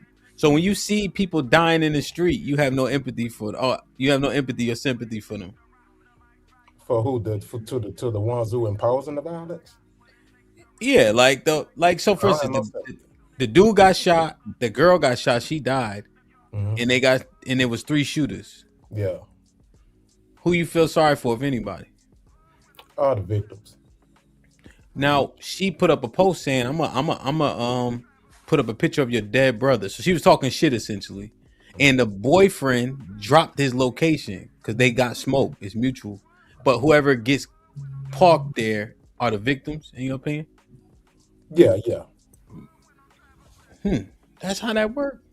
So if me and John beefing, and I get the drop on him, he the victim now? I mean, No. Here's the thing. I mean, freedom of speech is a right. It doesn't give you the. There's no legal law saying that if somebody says something about you or even threaten you, that you have the legal right to go and take them out. But you playing the game though. I mean, I get it. It doesn't matter though. And guess what? They playing that game. You're gonna get stupid prizes. So either way it go, when they get caught, they're gonna get dealt with. No facts. But I'm saying on both ends, even though you're a victim, you're the victim after you've done all the shit. So, but so you still, that's what I'm saying. You're still playing the game. Two wrongs don't make a right. In the street though, like ain't nobody. That's the name of the game though. Yeah, but here's the thing: the name of the game still exists within the game. The game exists in the game of law. So either way it go, games get played, and that's why you got to be careful with the games you play, because when it crosses over, it's consequences to it. No, facts. We talking. I get what you're saying, but if you're talking about some moral law, how we live, governed by, okay, cool. But I'm speaking specifically on the issues that that happens in the community, or you actually being a participant in the activities. Like it's no love there. It's no. It is what it is. Yeah, I totally agree. But If again, you on the court, it's a dirty game, right? I mean, if you're on the court, you can assume you're gonna get dunked on. If you're on the court, if you're not on the court, then you can't get dunked on. Yeah, I get it. I guess for me, man, I just don't get caught in playing those games. You know what I'm saying? But if you're a part of the game, ain't no honor amongst thieves. So I get it. You know what I mean? Fair enough. Yeah. Go ahead. Like if it's like Rockstar, me and you agree to fight, we mutual combatants. But if I just run off on you, then you more of a victim. But if we both agree, you ain't really no victim, or I'm not the victim. So are you talking about what, a fight, or are we talking about a kill for a kill? Either or. We agree to fight. We agree to a duel. Gun. It don't matter. Whatever. If we agree, we willing participants. Okay, because I'm just asking I just want to get context, so I don't want to give an answer to something I don't understand. Because I know, to me, a fight is different from taking a life. So that's why I'm asking. All is fair in love and war. Yeah, but a fight, you don't necessarily get you life in jail. You hit me, I shoot you. You hit me first. You can't determine how I'm gonna respond and fight the violence. Yeah, you're right. And then there's consequences for that. Of course. And you suffer yours first. They gotta catch me. Two wrongs don't make a right, though. That's all I'm saying. I mean, two wrongs don't make a right. It's consequences to things. So you know what I mean. But what we asking though is, when you see that happen, are we calling her a victim? Or are we apathetic about the shit? No, the only person I think is the victim is the baby that was in the car that didn't have anything to do. But the mama and the boyfriend, they weren't victims. Okay, so we don't give a fuck about what happened to them. No, I don't. Because to me, when you playing, you got Echo Lamar. Okay. Go ahead. When you play dumb games, you get dumb prizes. So when you do stuff like that, you realize that what can come with it. And when you disrespecting the dead, I totally giving agree. out your location is like what you expect to happen. Gotcha. I agree. Did y'all see the shootout? Okay. Yeah, I saw it. I still think they're a victim, but it's one thing I have a saying my grandpa used to say. I say I empathize with a few and I sympathize with some. So I don't have no empathy. I mean, I agree with y'all. You playing in that life, there is rules come to it. So I agree. What is that? Go ahead, John. Go ahead. No, seeing that, That's the first time I saw it when you played it, Hamp, and I'm like, yo, that's crazy. Like I've seen videos, like just looking up on YouTube, and you know what I mean. But seeing three niggas like just pull up, that's crazy. They broad daylight. That's why I'm saying, yo, we know where we at. Like, you know what you into. You know the rules, you know the game. Because niggas, they moving like that broad daylight. Yo, that's how Doug got killed. Yeah. I was asking a question like, yo, that being desensitized to that type of shit, that make you an animal? Yes. It make you Yeah, I don't think it makes. It don't make you an animal because it makes you aware and it makes you cognizant of the reality. That's the way I'm looking at it, right? How you moving, like you said, Hamp, how you moving though? Exactly. That's what I'm saying. I'm moving to survive. I'm acting totally different in the motherfucking, in the trenches, in the projects, in the hood than I'm acting in the motherfucking town center. You feel me? Now, even in the town center, I have a level of awareness to understand my surroundings. But if I'm going into the motherfucking the bluff, or you know what I'm saying, bro, you know what time it is. Yo, that's only if I gotta be there anyway. If I don't even look, I'm not even gonna be somewhere where I gotta put myself on that level of alertness and fucking, you know what I mean, preparedness. It's not random, bro. This shit ain't random. That wasn't random. Like you Yeah, don't it just wasn't random. down the street and somebody run up and shoot you. No, you did something to somebody. You in these streets, you did something you ain't had no business doing, and it came back to you. I can walk down any street in Chicago confidently without looking over my shoulder because I know I ain't did shit to nobody. Ain't nobody looking for me. I don't have any ops. It's about how you move. If you move dirty and bogus, you gonna get caught up and you gonna get got. The streets ain't got no love, but the streets cold, but it's fair. If you're not in the streets ain't gonna come for you for no fucking reason. I disagree with that, Sherm. Most of the murders are usually innocent people who had nothing to do with it. Nah, I disagree with that. Well, the stats prove it. That shit ain't random, bro. These dudes don't even know how to shoot a gun. Don't drive-bys no more. None of that shit, bro. Motherfuckers got their target victims and they walking niggas down now, bro. The They stats walking show down. most victims of shootings bro. I'm are telling you. innocent people, bro. I'm telling you, they'll do some stats on that. Look up the I stats. already did. Most victims of gun violence Not are in Chicago. innocent victims. Not here. Not here. Not here. Well, let me guys like level set, right? So Rock is definitely right. He's saying like the targeted person isn't usually the person that's actually hit, and then you have more people that's got nothing to do. It's way more regular people killing people than just street nigga shit, right? So whatever. But to Sherm's point too, like he said, that for whatever reason the nigga dropped the load with the baby in the car. Why would you do that? You feel what I'm saying? Hamp, what level of fucking just psychopathic lunatic would you have to be to drop your location on some niggas that you clearly know are like that with your old lady and a baby? Was 1 month old, right, Hamp? It was a 1 month old baby in the fucking car. Yeah. Because he You had see what I'm saying? Hamp, he was invincible at the Hamp. time. He should have left too. Uncle Charles should have grabbed that nigga by the collar. He needs to be like Rock said. Hey, a lot of these niggas got to go, bro. They gotta go. They have to be wiped out and wiped off because they're nothing but a cancer and a plague. All their mentality does is spread. And until you get enough of them niggas out of the way, bro, shit is never gonna be right. Well, so okay, let me ask this then. I want to get Reaper and Lamar in. Mr. Williams was in the streets. Rockstar was in the streets. What y'all saying? We get rid of them niggas? What like I said, I say this, right? The nigga that's selling weed or whatever, so on and so forth, is not the same as the nigga that's selling fent, toting fucking switches and running down on old ladies and hitting them in the back of the head. We do have to have a differentiation on that shit. All street niggas are not made equal. But if you out here and you on some, you a motherfucking, kill a gorilla nigga, hey man, it is what it is. Get you the fuck up out of here.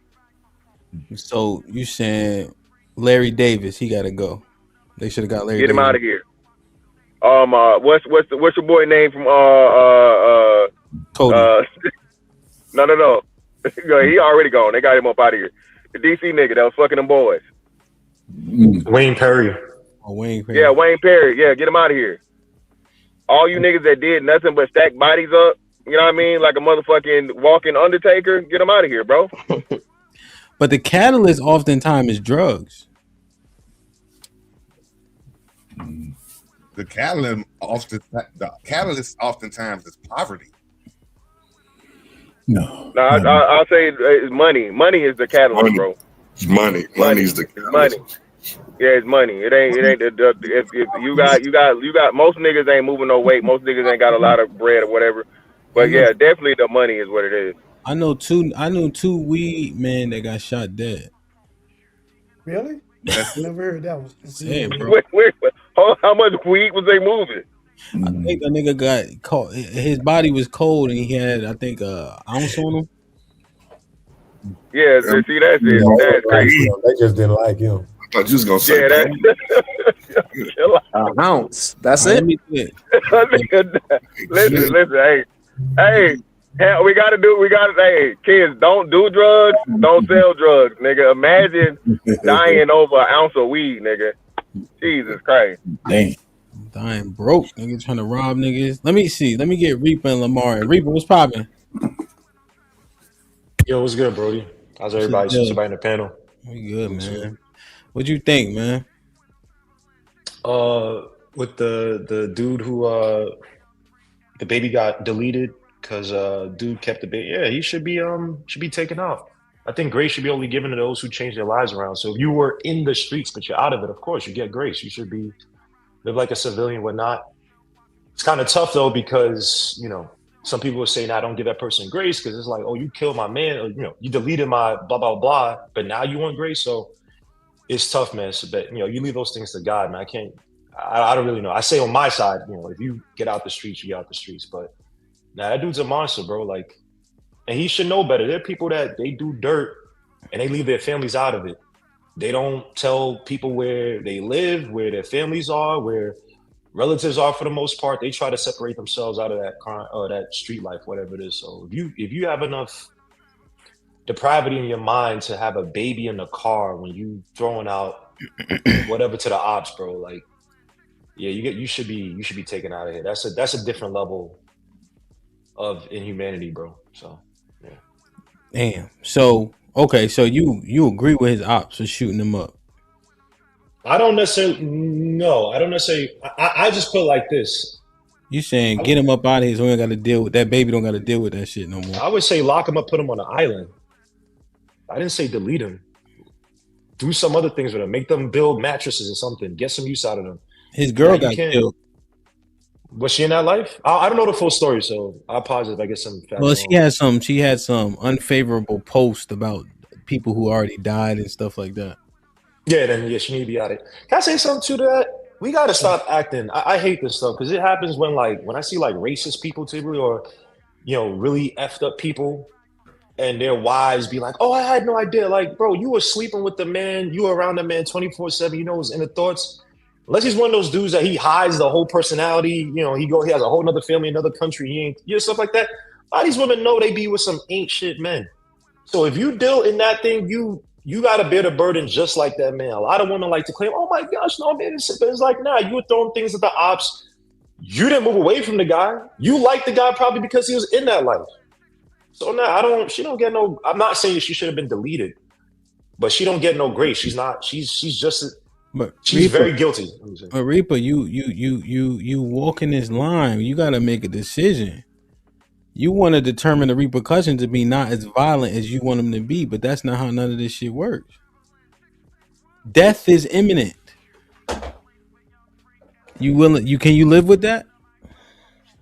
That death is imminent? I mean, yeah, yes, in these situations, these motherfuckers somebody gonna die. It ain't no shaking hands. Are you desensitized did you see the video? Nah, I didn't see the video. Let me play the video. Yeah, I apologize. Because what's on the table is, who's the animals? Because one of the guys, he seen that he was working close to it. He saw it happen. And he's like, those guys are animals. They need to clean these streets up. Right? Mm-hmm. But I'm asking, are these the only animals that we can identify? And we'll get Lamar in once you see it. Yeah. Because I'm thinking, did us being apathetic to people dying that make us animals too? No.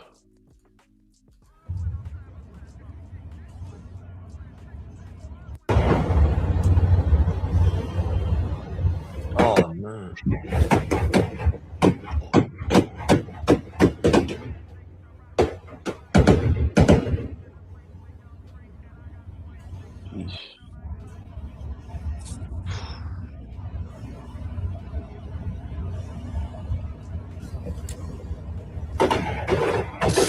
Sheesh.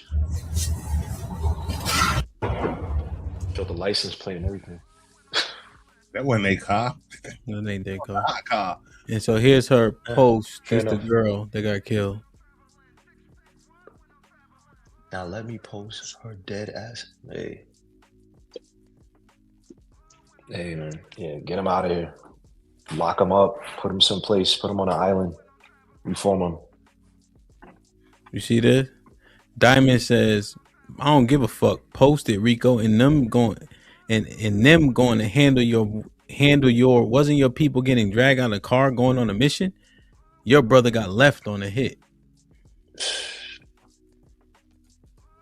Do like the Philippines and lock them up, bro. I'm not down with, oh yeah, they deserve the death like that. Lock them up like the Philippines, bro. If you're in that life, you associated, lock them all up, bro. Hit the streets. Yeah, Do like see- South America. I forget which country it was. Dude locked up. He's like, I don't give a F. You sell drugs, I don't care what degree or whatever crime. Lock your ass all up. Clean up the streets. That's Yeah, she talking. Yeah, she talking just like them. She wanting to make moves just like them. Obviously, she's not pulling no triggers. I get that, but she wants to be aligned with that type of lifestyle. You know what I mean? So it is what it is, man. It is what it is. You send a different message when you do the lockup method versus, hey, they're gonna die anyway. No. Ain't that what they did to us Yeah, you with do. the crack era, bro? No, I'm talking to the dog. My bad. The same thing they did to us in the crack era. Just lock them all up. Just lock them all up. Nah, hell no. That's not the fucking solution. No. Because everybody, we talking about users and sellers in the crack era, right? We talking about people here who are essentially the sellers. They're the perpetrators. These steppers, bro. These people that are taking lives and endangering the public. That's totally different. I wouldn't align this to the crack era thing, bro. This is totally different, right? Especially like saying Chicago specifically. Like what I'm saying These are murderers, man. Anybody involved in the streets selling drugs or just lock them all up, lock them all up. That was the crack era. No, it wasn't. They were locking up users too, sir. They were locking up users too. No, And they it were wasn't- locking up sellers. They were giving Bro, niggas. they were locking up. Come on, man. That's why a lot of people. They was locking up both. Sir, they were locking up births. Thank you that y'all putting over this shit like kill them all because they're in the streets. I didn't say no. Listen, what I'm saying. I'm talking about. Let the streets handle them. The streets are handling them. The streets are taking care of the shit. No, you can't. Yo, all right, I gotta get Lamar in because now we got okay. All right, let me get Lamar. Let me get Lamar real quick, then we circle right back. Lamar, what's poppin'? Good to see you. Everything's good. I'm just traveling, man. Yes, Now, that baby shit. Sorry, I didn't mean to cuss. But drop Yes, your you did. location, right? Cuss on purpose. I know, but you can't fix stupid, right? Who's gonna drop your location? Nobody, right? And we try to equivalent intelligent in the street life. People have money, so they're gonna get robbed. You're selling the drugs, right? You're walking bank, so yes, people might rob you, but that's normal. But what they're doing today is totally animalistic, dude. If I have a family in that neighborhood, if people walking around shooting regulars, then it's up to me to protect my family, right? First thing I have to do, I try to make enough money to move out of that neighborhood, right? Then that's part of protection. But that street life stuff, if you're old enough, like Mr. Payne, I'm Gen Xer, you know what violence is.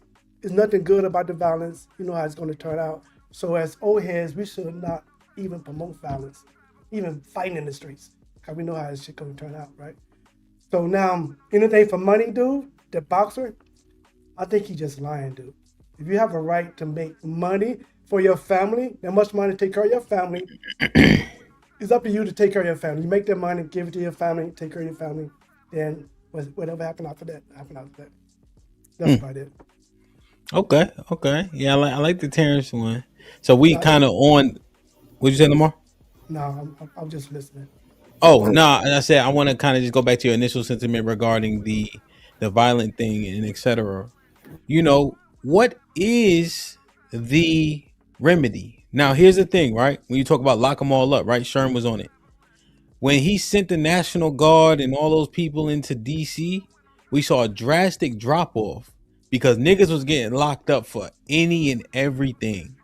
Like from smoking on their porch because you can't do that, to drinking on their porch because you can't do that, to bodies and drugs and guns and all that. Literally just sweeping the streets, nigga. Whatever nigga outside in the neighborhood that we deem violent or code red, we sweeping that shit.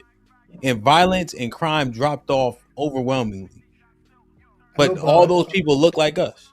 I know, but are they really tough? If they're afraid of the police, right? I'm pro cop. I'm just saying. We going at it. One cop pull up, everybody run. I'm not saying to do anything about cop. I'm just saying that, like I told my brothers, dude, you're gonna be a good guy or bad guy. Make up your mind. You're really bad. We got Mr. Zimmerman still walking around. I'm just talking here. I'm not saying nothing to hurt the child or nothing like that.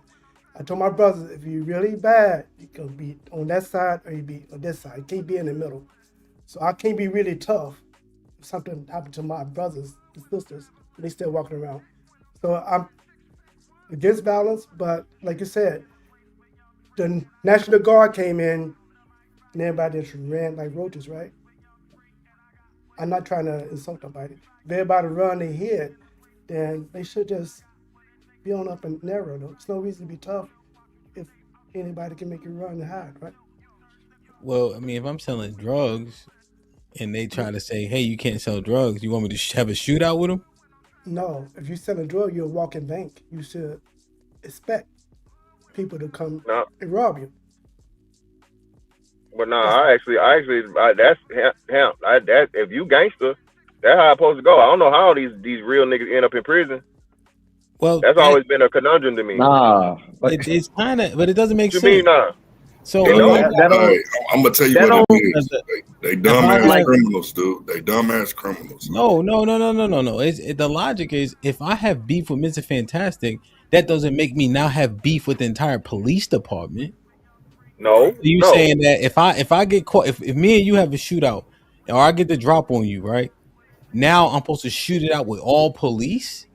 No. I'm saying if you are a killer, right, and this is what you do for a living, you a street nigga level killer, okay? You are a unprofessional assassin, all right?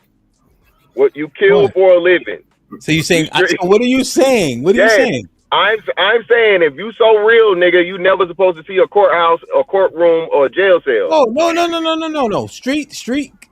Me being a shooter doesn't mean that I didn't have to commit suicide by cop. That's not how that works. It's not suicide by cop. I shoot him.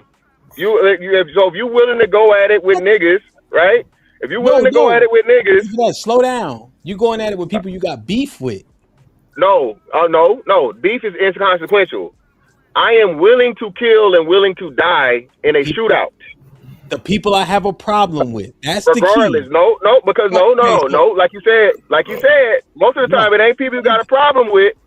It's people. That's what y'all said. The niggas that are the steppers, bro, and the sliders, they don't really got. That's their job. You got a job, so I don't have a beef with you.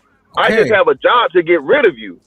Yes, that person. That's the job. Okay. Yeah, that one person. That you have a beef with that person. That's the job, right? Not the so police. Now I evade police. I'm trying to get caught for a thing. I still understand that law that the earth is governed by laws. Where I live, so they governed by laws. No, so they pussy for real. No, he's a shooter. That's his job. But it don't mean now I got to shoot at the police. No, that don't make sense. If they're trying to apprehend me, I don't have to kill every police officer. That doesn't make any sense. Well, again, exactly, and that's what I'm saying. So, y'all, thank you for proving my fucking point of the dumbass street conundrum. The niggas only go at niggas that they know they got a chance in fucking beating. And most of the time, it ain't a shootout. It's some shit that we seen like this, especially where you got 3 and 4 niggas walking down on one nigga that ain't even don't even get a chance to motherfucking pop back. What? So you cool with that as long as you got the gun on your side. But then when as soon as the gun on the other side, you laying it down, hands up, don't shoot. His location. Regardless, even when niggas don't drop their low, like you said, what's the name didn't drop the low? Duck didn't drop the low. They pull up on them. All these other rappers and shit, these niggas drop his low.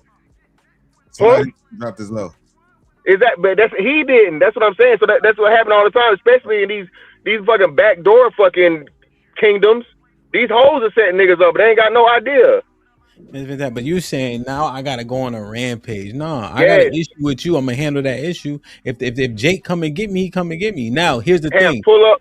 If I run, listen. If I'm running down on you, and a cop catch me running down on you, the shootout makes sense then. But if I'm evading arrest, fuck, I need to shoot out with all the cops for. That don't make sense. Man, that's just not living up to the street nigga lore, man. But he did. He got you up out of here. That was the job. Logically, and one is logically, man. The logic just don't balance. They locked up El Chapo. Like, what? You're not shooting it out with the. El Chapo wasn't no shooter. El Chapo not no shooter. He a boss. Let me tell you something. You don't climb the ranks without putting in work. I'm a boss without being a shooter first. Shit. Them niggas born into the shit, bro. What you talking about? Especially the Mexican niggas. So look at this. If you're not an animal, you are a zookeeper. Don't play one on TV. You're a zookeeper. That's what we are, Hamp. We zookeepers. We observing the motherfucking animals in their natural habitat and watching what happens. All right, this one a question I want to ask. Sorry. Do we just sweep it? Do we just do stop and frisk and get them niggas off the streets? That's why I was using the DC example. Man, you gotta do it. You gotta do everything, man. Oh, you don't want to be stopped and frisked. How would you feel because you black? They stop and frisk you. It sucks. That fucking sucks. I don't give a fuck. You do that shit. Right. What do you want it to be? Let them finish. Let them finish. Go ahead, Sean. Oh, this me? Okay, they got laws they gotta follow. Like the streets got their own set of rules and laws. Civilians got their own set of rules and laws. The government got its own set of rules and laws. The streets govern themselves. And the police govern the streets. If you know the rules of the game, when you get in it, I don't have sympathy for you if the game catch up to you. Some people might be lucky enough to make it out. Like Rockstar. Now, what if we just said kill them all while Rockstar was still one of them? We wouldn't have Rockstar sitting right here. I've never been a killer. It ain't about killers. Street niggas, you ain't got to be no killer. If somebody kills your friend, what you gonna do? I'm gonna let the police solve the crime. You got to be a killer. A street nigga is a drug dealer. You sold drugs. You're right, but hey, kill them all. Talking about just popping people's head off, that's totally different. Drug dealers and killers, they all in the same game, bro. Yeah, but in the same game. I was just the same game, bro. I was just an illegal Walgreens pharmacist. It's all don't the put me in same the class with no mercy. It's all the same game. We gonna No, say it's kill not. all It's not the same. It's not the same game, bro. We can't do that. Yeah, we got his levels. Even non-street niggas know that. No, he said it.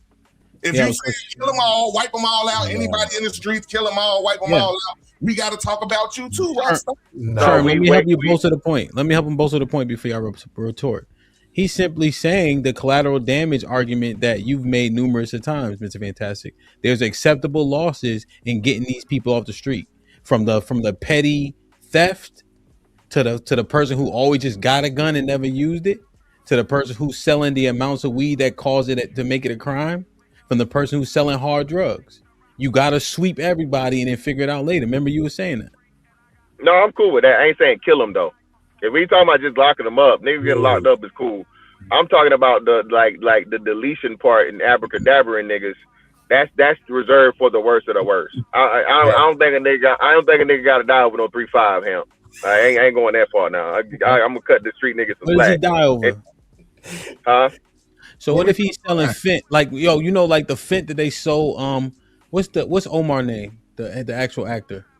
Oh, Michael something. Michael something. Yeah. So they sold him some Michael B. fentanyl. Williams. Yeah, but it was laced with some, I forget. But and so they kept selling it, knowing it was killing people. Should they kill those guys who sold that to him? Yes, those guys. If you're selling something that is killing people, you die. A life for a life. Point blank. Period. I believe. Yeah, I believe if you're doing that point, bro, it's a life for a life at that point. Yeah, they're starting to give the death penalty in certain states for that. If you cause that fin ain't no joke, bro. Yeah. So any pill, you don't know what's in the pill. So you can sell anybody any pill and they can die, right? So that's what we talking about. Rockstar, when you selling pills? No. Yo, why we all Rockstar? He wants to kill Rockstar. Yo, every time he like, yo, Rockstar. Rockstar must die. I hope the statute of limitations up. Goddamn, hold on. Yo, you gotta go. Oh man, No, niggas. Hell shit though, niggas selling them niggas. I got love for though. You know, I grew up with a lot of street niggas. I ain't gonna say kill them all. Them my niggas. Them my people, bro. So now that's where the rubber meets the road, though. Yeah, it's easy to talk about it until it's our people, but Sherm being honest though, like. Nah, hey, my brother, my daddy, whoever, he gotta go, bro. You out here walking down on motherfuckers. You must don't got no brothers. You listen, bro. You gotta go. It's a difference. Yeah, the thing I got a brother. Yeah, the thing about what you're saying, Sherm, I understand, and just like we established earlier, or I think Reaper was speaking about it. Yes, you were doing that in your past, and if something would have happened to you in your past, it is what it is. But since you made it, and now I'm Jesus, you're covered by grace.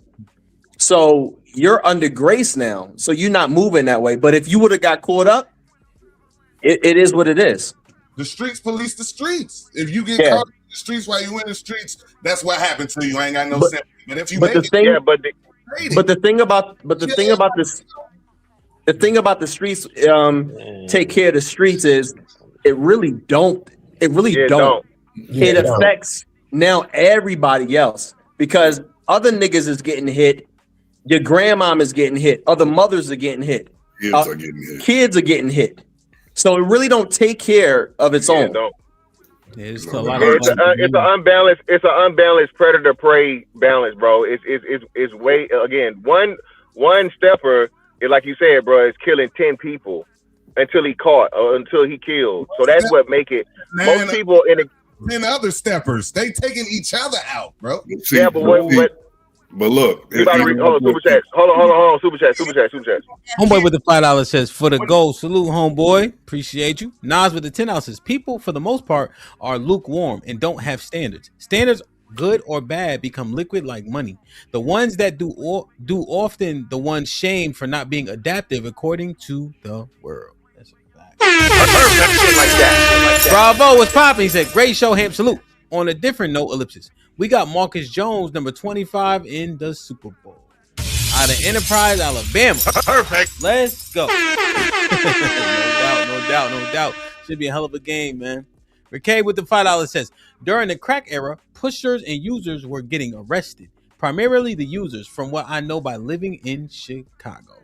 So, Ruth. The funny ball says, just hypothetically, if I'm an aspiring shooter, an amateur assassin trying to become a professional, the last thing I'm doing is getting into a shootout with cops. That's too much heat and nobody will hire you. Perfect. Wow. Shit like that.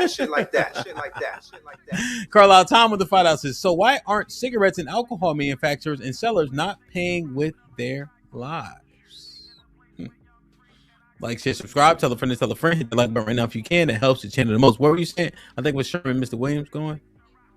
What I was saying? No, I was just saying, like, even now, like in my city, you know, we always have a high rate of murders, but we have triple the shooting victims than the murders going on, and a lot of them are children, and so we do need to come up with something to prevent that. That's why the parades and everything that we used to have here real heavy, we don't have as much because you have these young guys out here shooting in a crowd. They don't care. They see somebody that they've been hiding for the winter. They see them in the summer. They're trying to gun them down. And and innocent people are getting hurt. You know, and then once they find out through social media that they've been having this back and forth and all these issues with this gang shit, and it's senseless because you're losing and you're hurting a lot of children in the mix of. Yeah, that's what it. So that's what it was. You can't even go to a trail ride no more. It was just 6 killed in a trail ride on the northeast side of Houston the other day, and I'm like, damn. Yeah. The trail ride was the safest place for black people to gather and have fun and enjoy themselves. That's the trail ride. You can't ride horses no more. Man, that's crazy. Goddamn. But yeah, that's the thing. That's what was being said, Hamp. So the argument was the streets handle themselves, and what we're saying is it's not enough shooters running into other shooters, and then the shooters being accurate enough for the streets to handle themselves. There's way too much collateral damage is the problem. This is why you have to target them and remove them from the ecosystem. That's what the police are. Well, hold on. What's the number one aid for the police? The number one aid for the police would be the citizens, and niggas are living by the street rules and the street code and not snitching and telling. You got to, right? That's part of the problem. Niggas is not. You can't really get mad at for somebody that don't want to make their family and themselves the target. Yeah, bro, it's not like that, nigga. These niggas is not like the mob. I think this is what I'm saying, bro. This is why we get fucked up. Real, man. For you, bro. Your man work, they coming for you. Come on, man. It's really like that. It's really like that. In these neighborhoods, everybody know everybody. Everybody know who talks to the police, and if they see you talk to them, that shit real, bro. That shit is real. Yeah. These war zones. All right, hold on. All right, I got you. You still have to stand up for your community. I got you. Hamp, what's the nigga that just got locked up down here, the rapper? Down in Florida? In Jacksonville. What's it? Young Geen? Did he No. Who? Queso. Queso, yeah. Who told on Queso, Hamp? Did his man's tell on him? His father, right? His daddy. His fucking daddy. Okay. His daddy told on him. What Queso, ask me if Queso daddy still alive, Hamp. Is Queso daddy still alive, Mr. Fantastic? Live and well. Yeah. Y'all gotta stop this shit, bro. This right here, and I'm glad that it was said. Shout out to Sherm for saying this. And bro, this is cowardice. Hold on. This is cowardice, bro.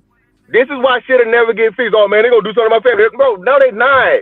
Yes, they is. Nigga, this is not the mob, dog. It is. It's that serious. All right, bro.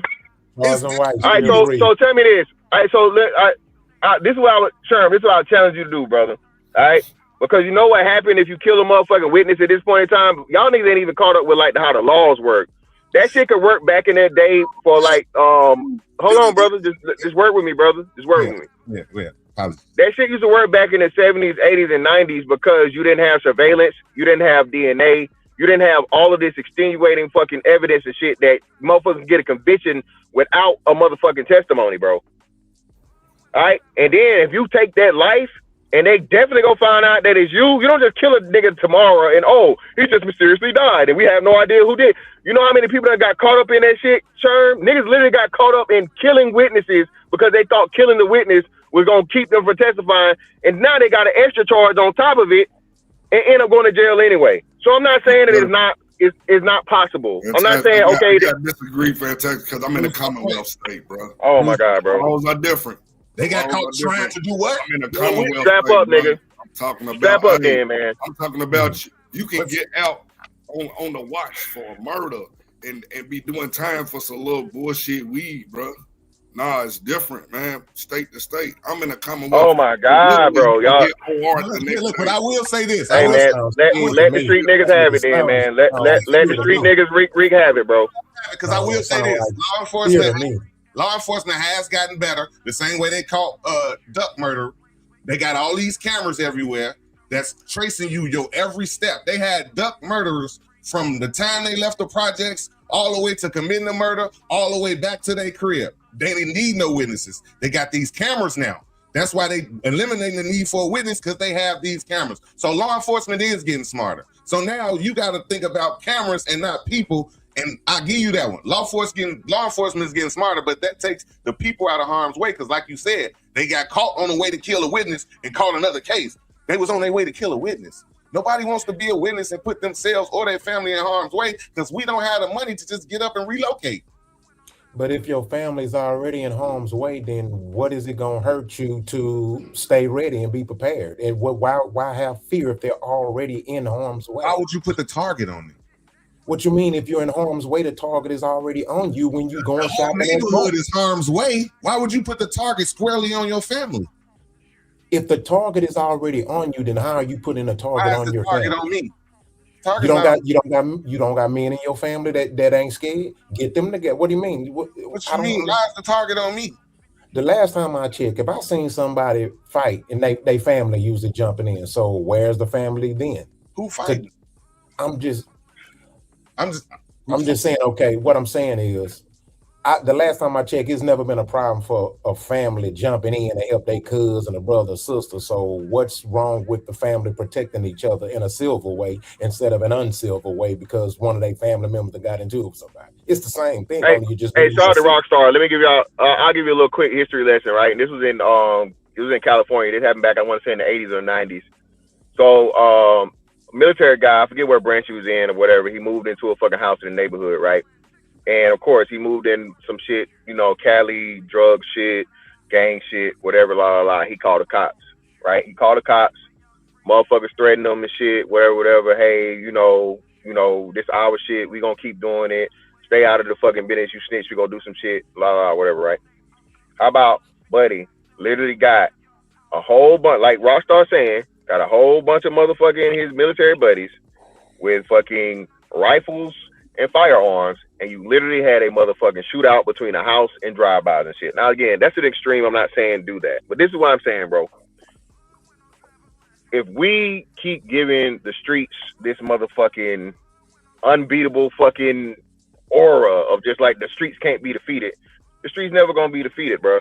And I ain't saying to get out here and be Batman or fucking kick ass or no shit like this, nigga, and start, jumping off motherfucking balconies on niggas with a mask on. That's not what I'm saying. But what I'm saying is, if and when you can do something to deter this shit and stop it, bro, this ain't just for you and your family. This is for children. This is for old ladies. This is for everybody. Let's and I'm saying that solutions, though. Go ahead.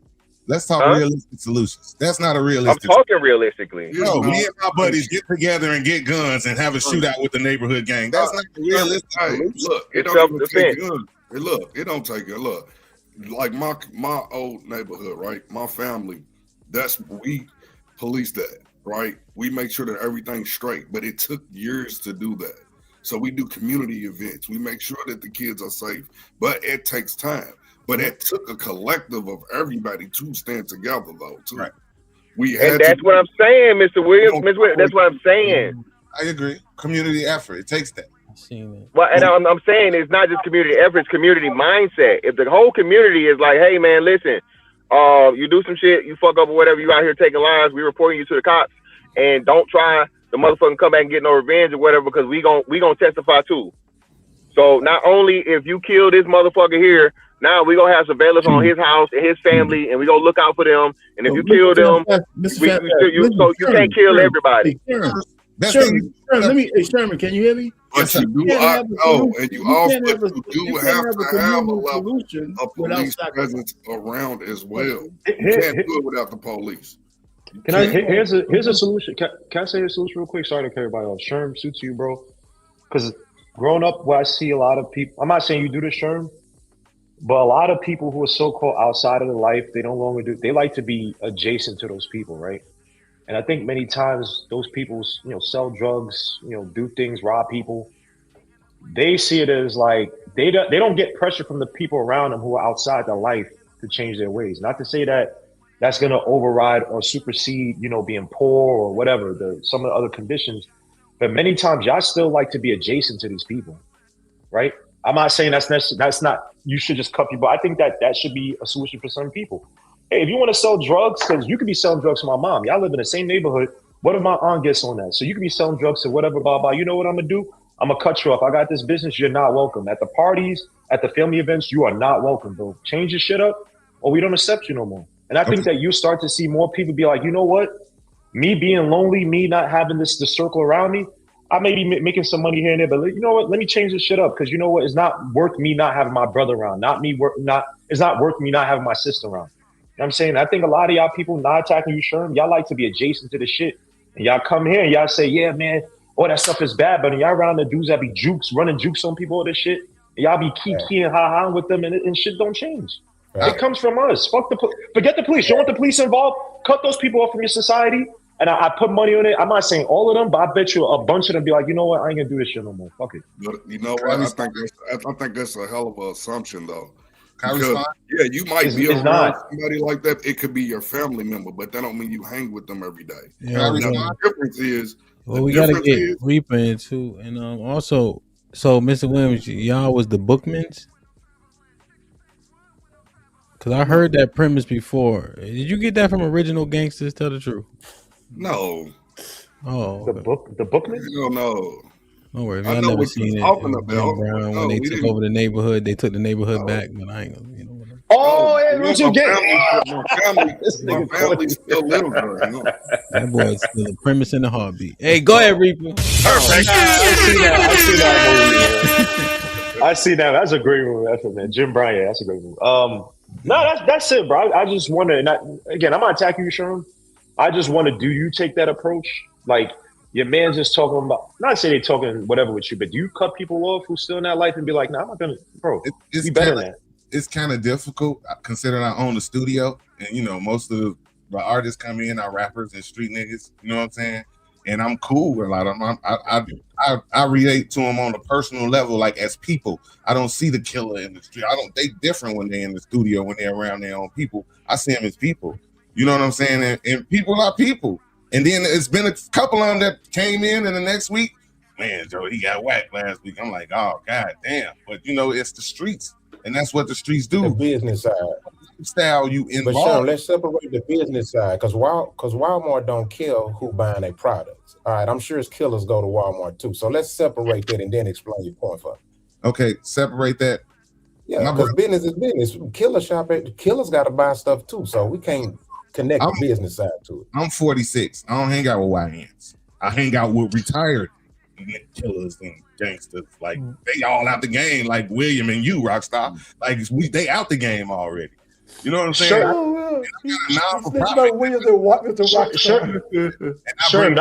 We pass out food and we give back to the community that they destroyed. So we actually doing our part to make it better, and we talk to the youth and we talk to them about it. But we also understand. We coming from a place of understanding because they been there. I ain't never been no street nigga for real. I ain't never been in the streets. Let me get that out there like that. But all the people around me have because of the environment I'm in. I was a sports dude. I played sports. So in the hood, it was either sports or the streets. I was sports, but all my niggas was in the streets. So I know the personal side of this. I know the ins and outs. I know the street code because I grew up in the streets. Not that I was involved, but you gotta know it to be around it, to grow up in it.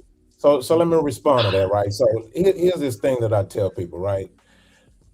20 years ago, if you asked me why I sold drugs, I would have told you because I had to. But when I became a wise man and I learned better and I knew better and became a better person, and you asked me that same question, I would tell you I sold drugs because I thought I had to.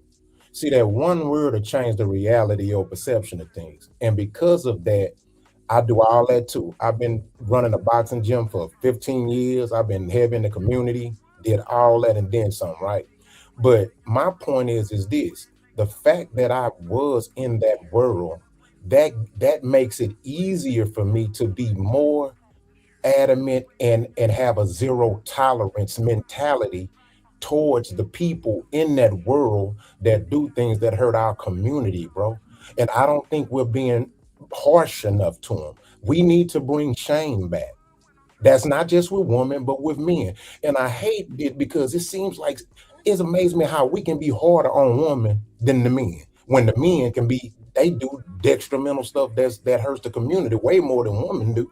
You know what I'm saying? So that's how I feel about it. I think we're being too nice. And like Reaper said, sometimes we get caught up in having a correlation with street niggas or YNs or just cats in general who live this life. And at the end of the day, you know, I can't even hang around a dude that if I find out you don't take care of your kids, I ain't fucking with you. Right. I agree. But who You can know get? what, Rockstar? You know who what, can get- Rockstar? who It can was the get- opposite for me. I didn't have to do shit. I chose to, because like I told y'all earlier, not listening to my father. Me too. I had both parents. Running around with my older cousins. My older cousins was grabbing a hold to me whenever I could, get away. And guess what I was doing? My happy ass was going because they were older than me. But I was learning all of it. I was soaking it all in and was good at it. Then when I damn near got killed, I'm out of this shit. Daddy, you was right. Hey, it ain't take me long. Yeah, hey, to what? Man, jail? I got a share with a nigga? Nah, I'm good. And you know the sad thing about all the street shit, the shit that clean it up, at least in my neighborhood, is like, I don't know if you guys ever saw Apocalypto, right? Where the Aztec dudes was fighting, right? And then at the end, you see the Spanish people on the boats, and they all stop fighting, like, holy shit, what the fuck coming? It was gentrification. There were a bunch of black people in my old neighborhood that they could have bought up the buildings. If y'all look at what Fort Greene, Brooklyn is, and I'm telling you, you look at the brownstones now, they couldn't sell those brownstones back in the day. Now, people were more focused on cleaning up the neighborhood and owning shit, bro. Black people would dominate Brooklyn, dominate owning Fort Greene, have their brownstones go for $50,000 to millions of dollars. So we playing time here until other people see the value in where we live. Bro, like, we gotta wake up before they kick us out. All that street shit, Sherman, you're talking about, they'll just sweep a bunch of nigga shit, excuse my language, kick you out, and then take over the same streets y'all said we're governing each other. Thank you. called Thank you, Reaper. Thank you, Reaper. Niggas doing, and again, this is the reason why we got to get these niggas out of here, because they're literally deteriorating the fucking communities from the inside out and making it so fucking gentrification can happen. Okay? The gentrification shit is because of niggas. It's not because of the white man. No, nigga, you motherfucking didn't put the trash in the trash can and just threw the motherfucking bottle in the middle of the street. You was pissing on the fucking sidewalk. You let Big Mama and Big Daddy's motherfucking house go back to the motherfucking auction, tax sale auction, because you didn't want to pay the fucking property tax on a paid off fucking property. So again, man, that's why I say we have to, and shout out to Rockstar for saying this shit, bro. Bro, you got to start being the worst of the worst of niggas, bro, get no grace. Okay? The terrorists of the fucking community, bro, get no grace. And this is the problem with the motherfucking infatuation with criminality and the street shit, bro. Got to stop glorifying this shit, dog. And we got to be the group of people to do it. Can I add Go one ahead. thing to that? Let me add to this. One thing wrong with black folk, there is no solution to the black community without some pain, with some self-reflection, and to do the shit that we feel uncomfortable about doing. And that's the solution. We have this fucking code that's just destroying us. I lived in Harlem, I lived in the Bronx, and the folks is with the gentrification and all that, the shit to do that we need to do to clean up the community is one, admit that we have some fucking problems that we need help with. And it's not going to be pretty. And we're not willing to do that. So that's why we fall prey to all the fucking people who placate us and say, well, you're a victim, you need this, and the reason why your power is this and that. We got to stop that shit. I know we have a code. I know there's a code in the street, but if that code is contrary to the law, it's a mistake. You're going to lose. You're going to lose. Like Hamp said, I'm going to end it here. Hamp said, listen, in Washington, D.C., they took people who were smoking on the porch and drinking liquor out. And that's just against the law. So if it's against the law and they pick you up, you say, he's just smoking weed. But no, you're not supposed to do that shit on the porch. You're not supposed to have open carry bottles drinking alcohol outside. But in our community, you say, well, it's just a small thing. But those small things keep adding up. So now you got to go through the shit for something that is menial. You should have just smoked inside the house. You should have drank inside the house. So, and we keep forgiving people for that shit. The little things add the fuck up. I'm gonna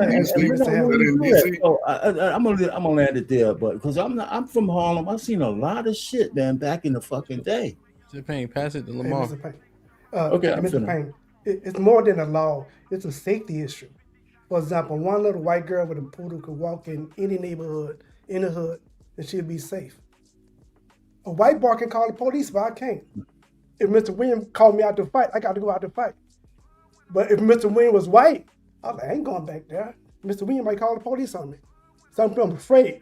we easy to chastise each other and think we really tough. But we really tough, we be doing the same thing to other people. I'm not, you know what I'm saying? What are y'all saying? But what I'm saying is, you would call me out to chastise me, but if I was a white boy, you wouldn't call them out. That's what I'm saying. Yeah, niggas only fuck with niggas. Niggas only press niggas. Niggas only shoot niggas. Niggas only rob niggas. Niggas do 90% of the shit to niggas, and they don't. I was fucking buying hats yesterday, bro. Right? And I was looking at the fucking hats, and I remember when I was like, damn. Well, shit. Can I buy this hat? If I was in Cali, I can't even fucking buy this hat, nigga. You can't wear no hats in Cali, nigga. You feel what I'm saying? And I was thinking about the whole shit, like the check-in shit. Them white boys ain't got to check in fucking California, bro. It just went into a whole mentality, Hamp, I said the way we do each other, bro. And Okay, but it's not true, right? it is true. Simply put, well, simply put, right? More white people get killed by black people, cross-racial, than vice versa. So people kill where they live at, right? Black people kill black people, white people kill white people, but more black people kill white people. Yeah, but What are the reasons? Police though, we can't. That's what I'm saying. It's not, no, that's not what you said that because Lamar was saying we scared of white boys or some weird shit. No, I'm talking about simply that. saying when we enact violence, we enact more violence on white people than they do us. But it's 1%, Hamp. It's 1% out of the 99. So yeah, it's more of us than them, but it's less than like 1,000 each. Yeah, But where those deaths coming from? Hold on. Where those deaths coming from? Is it a black guy going out with a white woman and is crimes of passion type shit? Or is it a white kid walking in the hood and a black dude like? You don't know the like per capita. That's what I'm saying. So we can't make those assertions then. We don't know where that's. No, this is not an assertion. That is an actual statistic. But I understand it's a statistic, but what are the variables driving that? He's talking about the reasoning for it. I don't think it's definitely not because the white boy getting pressed. No, it's not because the white boy getting pressed.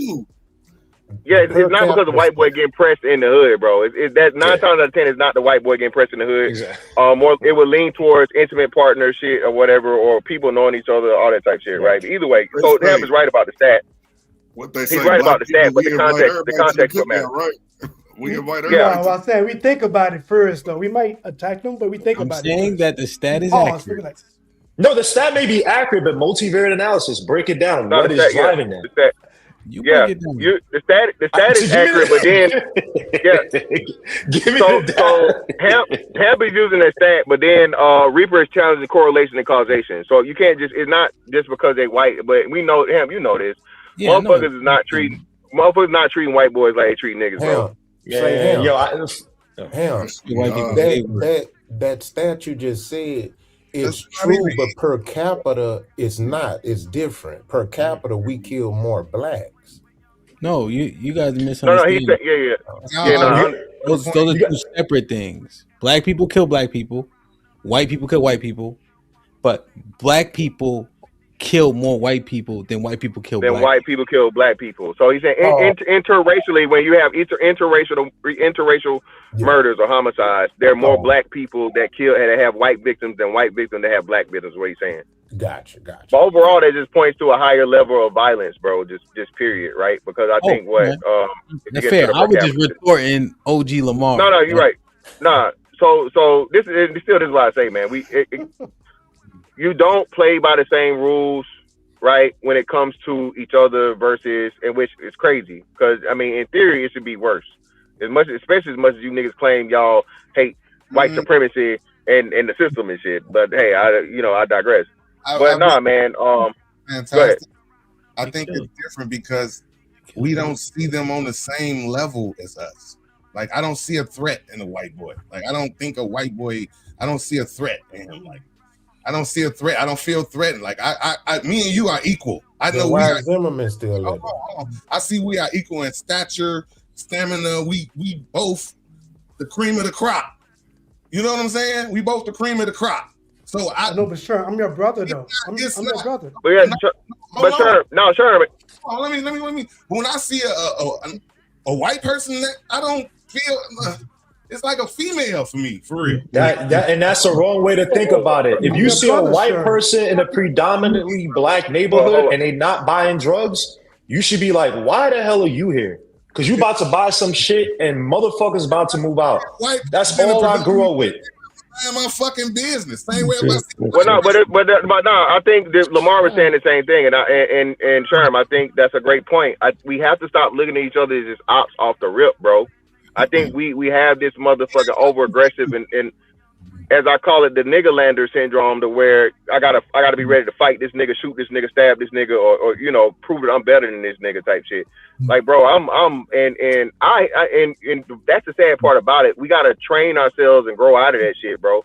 Because you know, niggas will stare you down. Niggas will look you in the eye, and now we doing a staring contest, and it's like, I just nod my head, man. Just gotta nod your head. So to disarm it, exactly. yeah. I'm like, damn, brother. Sure, But yeah, man, I think that's a big part of it. I think what you said. Let me give you the psychological I was definition, right?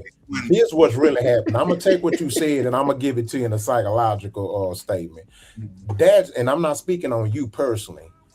Us thinking like that towards the white man as to why we're not quick to unload on them.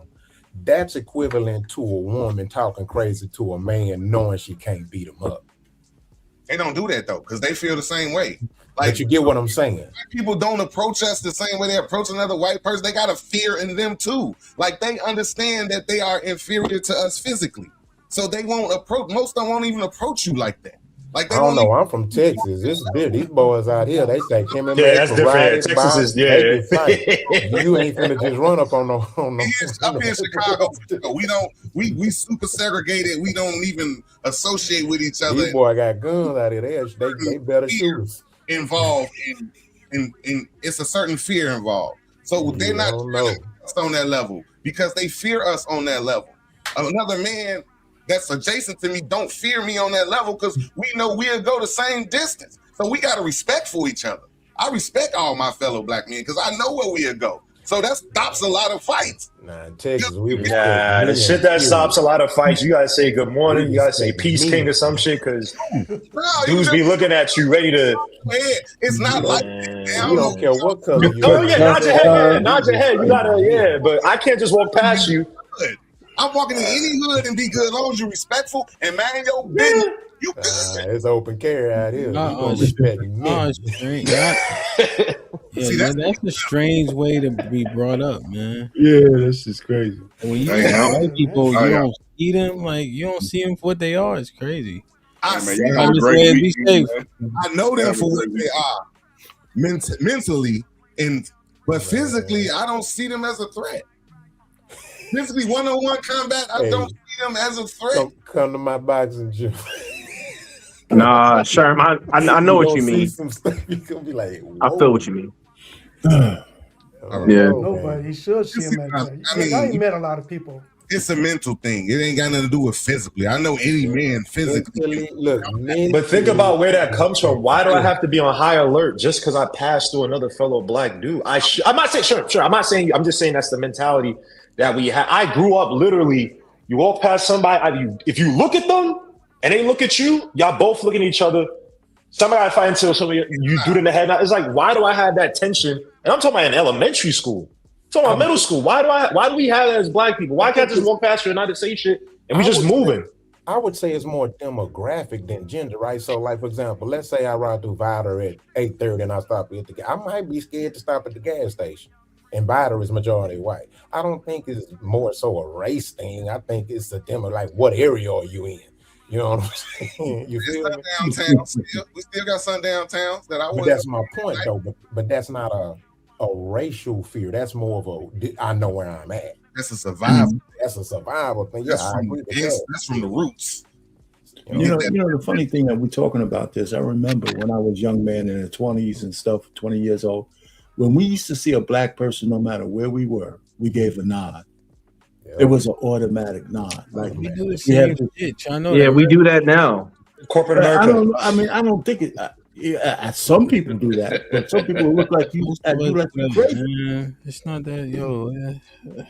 Yeah, everybody's regular. Everybody's normal. We not this big. Yo, everybody moving the same way.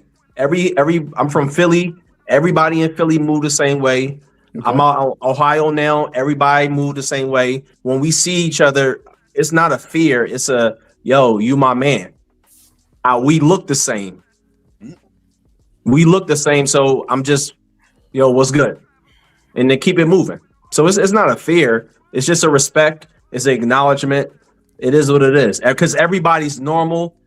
So all this tough talk and whatever, most people ain't really moving on that time. So everybody just trying to go to work, go to the gym. You know how many nods I give going to the gym? Yo, everybody just cool. Let me ask you a question on that, though, right? Because that's what I was saying. But how did we go from 0 to 60 so fast with each other?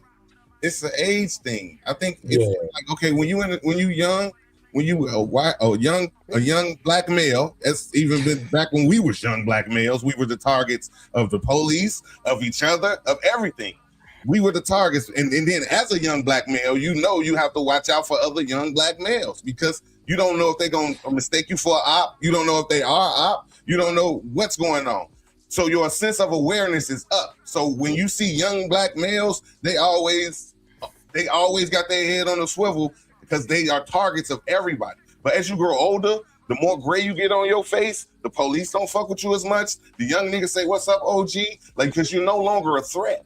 The older you get, the less of a threat you are, because as you get older, you tend to grow out of the streets. Like you say, we all older now. We've been there. When you're there, you're looking out for anybody who's there because anybody who's there is a threat. When you get older, it's cool to nod to everybody. You can nod to the young dudes. You can nod to the young old dude. You just basically saying, "I come in peace. I come in peace." Yeah, sure. But that's why I preface what I said when I said I was in my 20s. I used to do that as a young man when I saw black people. I nodded, no matter where I was. And I didn't just, I didn't just think I was in a threatful situation. Well, let me just finish. You don't have to be old. It was just a thing that we just did, right? Because I'm back from the James Brown days. Say it loud, you black and you're proud, right? So now we're in the thing where we go from 0 to 60 on because you stepped on my shoe. Damn, y'all gotta chill, man. Mr. Payne, y'all niggas was killing niggas like flies on shit during the crack era. Stop. He was before the crack era. Nah, he was his kids. He was there. He was there, Sherm. Trust me. No, I was there. I lived through it. Yeah, getting busy. Crazy. When Harlem was Harlem. Stop. Don't do this. It's not worth it. We had gangster songs. Yeah, you can't even. You ain't no 5% of Mr. Payne. Where he think they got the gangster shit from? I lived through the crack. You know, Mr. Payne was friends with Fat Cat. Do it this. Do it like this, Mr. Payne. Yeah, walk down on him and make sure he. Yeah, come on. Come on, man. Hey, Hamp, they had the music to prove it too. They had the music. How to navigate the waters. That's all. All he do is he try to make us think Public Enemy was the only rap group out. That's Right. Yeah, nah. Okay, he got a Dookie chain in the closet, bro, with the leathers, bro. Yeah. That's what soundtracks come from. That's what soundtracks come from. They ain't start putting soundtracks to movies to the end. Oh man, Mr. Payne know the vibe. Now all of a sudden we made it up. Nah. I have sympathy for you survivors of the crack era. Okay, I passed through it. All right. I lived through it, but I wasn't a victim of it. Let me put it to you that way. Okay, I'm just saying, don't act like niggas wasn't getting busy. See the neighborhoods disappear. Gentrification is probably the one thing that really changes that shit up, man. Like, it really, really does have an impact, And we can't be just obtuse to the whole thing. I've seen black people change their disposition when they see the white lady jogging up the block for the first time. Like, there's a group of brothers where I used to live in DC on like Bennett in Minnesota. This white lady bought a house, and they drink out in front of their house every Friday. They just be drinking whatever. They all older. She jogging the conversation, and I'm like walking down to my car, and they conversation stopped because they seen a ghost. Well, she basically dead because she went. So like they seen like pretty much a ghost, like, but they just stopped like. Cause it's the first time she seen somebody jogging up the block that wasn't black. That shit, they was mesmerized. It was like a moment in time. Like, I'm glad I was going to my car at that time, cause they was so perplexed by her jogging up the block. Damn, they run through the projects now. Y'all don't, bro. Fort Greene Projects was like a fortress. Like, you better know somebody in there or you can't walk through there. There were famous robbers. There's these kids still. I used to rob people when I was a kid from Fort Greene Projects. When I came back home after college and I saw white girls running through Fort Greene Projects, I said, nah, bro, this shit is dumb, bro. I've never seen this in my life, bro. White girls be drunk, but just be through the. I'm like, yo, this is a place where dudes used to get robbed just because they used to get jumped just because you're not from the building, bro. I was in Brooklyn like what, a year and a half or 2 years ago. Come on, like Myrtle, all that, like Brown, that shit. Not bro, Brownsville still Brownsville. No, not. I don't know. Maybe I'm missing. Not Brownsville, man. Not Brownsville. Still, they still keeping the culture, but yeah, Myrtle is done. Yeah, that's Bed-Stuy, Fort Greene. Yeah, Myrtle. Damn, son, that shit. I don't know, man. I just need the old heads to forget. Like we don't got. Yo, they make cassette tapes and videotapes, nigga. We seen y'all. You know what I'm saying? We seen y'all when that's Tukey why he's smiling. That's why he's smiling. We know Tukey was Diesel. He had pictures, nigga. All y'all. R-Pain, man. What can I say? Let me ask this, R-Pain. When they used to ask you what's today's mathematics, what you say? Exactly. He was like, I used to tell him I teach mathematics. That's what I would tell him. Oh, yeah. You flipping shit. He was in that life, man. That's smart, He man. was in the house, man. Damn, man. I don't know. I like that shit, folks. Like, share, subscribe, tell a friend, man. Hit that like button right now if you can. That helps the channel the most. Tyson with the $10 says, salute the Hamp in the panel in the chat. Health is wealth. And saying with the $5 says, if you have gangrene, you need to cut it out. We have gangrene in our communities. We got to do something about it because it's poisoning our whole body. There he is. What's popping? What up, buzzing, bird, flip a dozen. Holla at your boy, you thought your cousin was. So to my brother Darius in the building who gifted 5. This might be risky memberships, man. Whoever got blessed with one, please maintain it. Dope conversation, fellas. I think it was a lot of good information. This is one of those topics that potentially get pretty heavy, but I think we did a good job of just minding through it. And it's slightly redundant, but I do think it's necessary. It seems to always come to a head like what's good, what's bad, what do we care about, what are we apathetic about? My key portion was the fact that we become apathetic to black people dying. You know, what does that make us? Right? The fact that we've been able to be desensitized to that level of violence happening in and around our communities. What does that do to your psyche? What does that make you? You know, I just wonder, we say, yeah, they're animals. But when we come to the sense of people dying around us, what does that make us? And then naturally, when you go into particular environments, we're much more vigilant and on point because you may have to get down to that level of violence. And so I just wonder, right?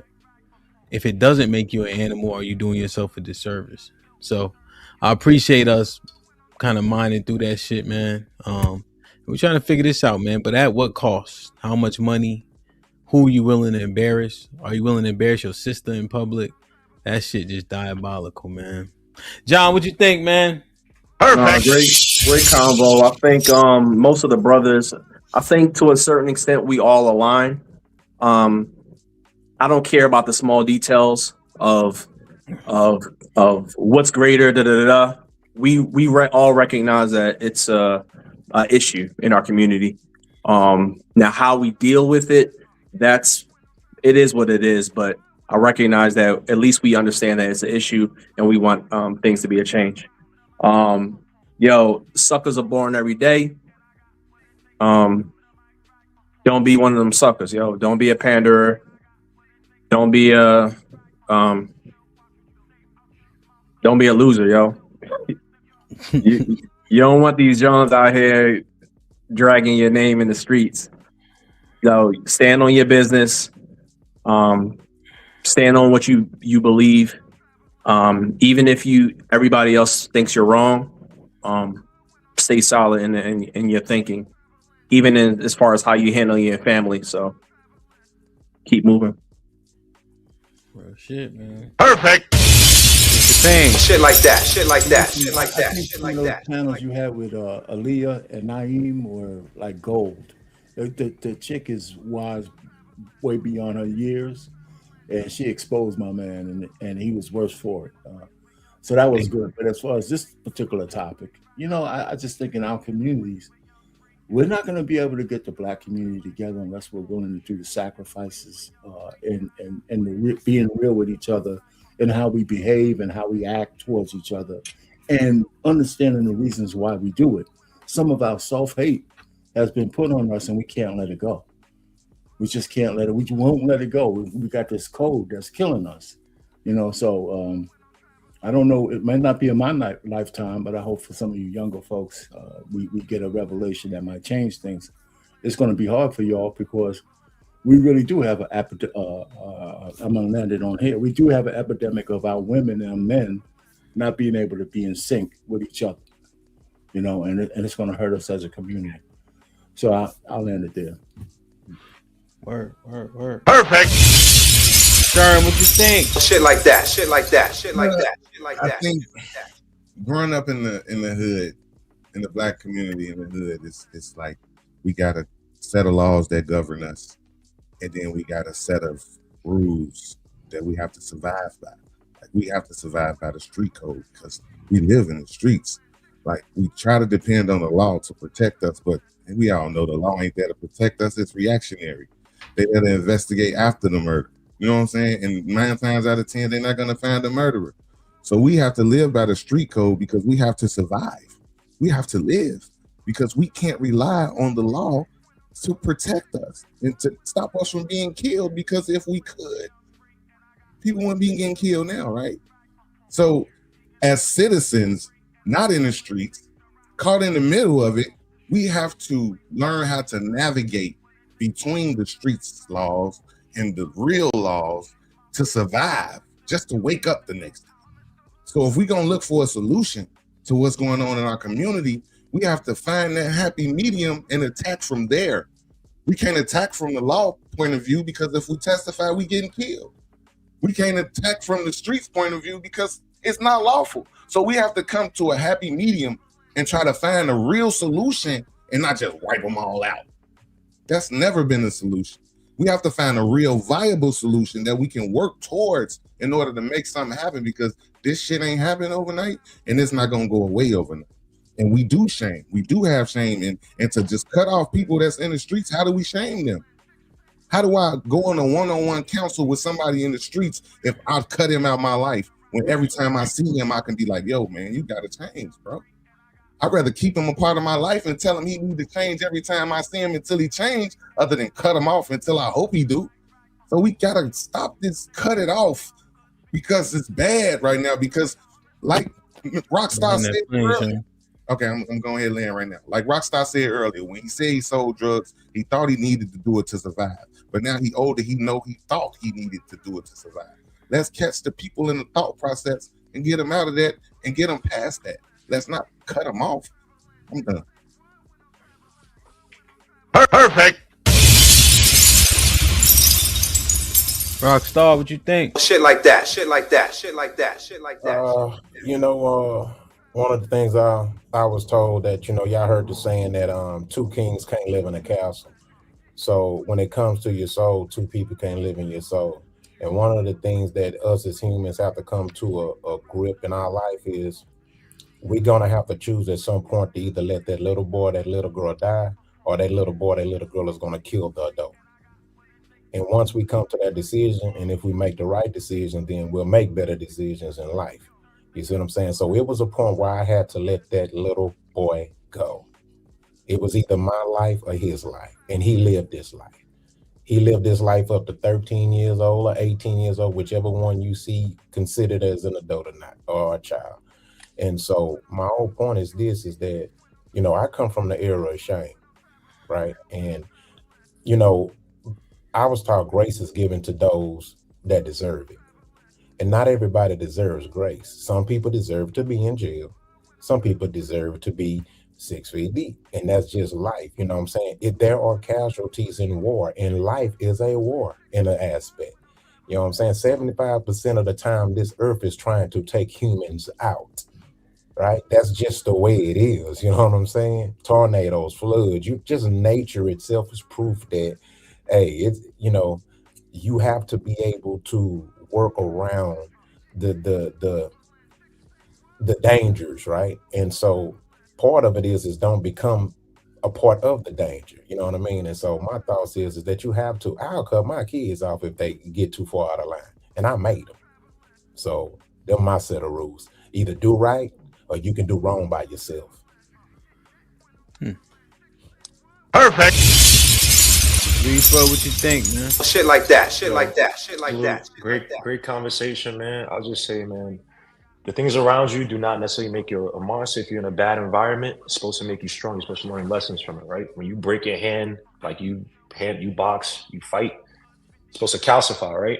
It's supposed to make it stronger so you don't feel the pain the next time, right? But you're supposed to learn a lesson to say, okay, now I'll go this way to do this, whatever, right? So if I see people getting, deleted in my neighborhood, the lesson's supposed to be that I shouldn't be seeing this. This is not normal. So let's change it up. Let's be better, right? So I think that could drive you to make better solutions. I think you got to remember that. And on the Crawford thing, I missed it, but I saw the original video, and I'm happy you said that.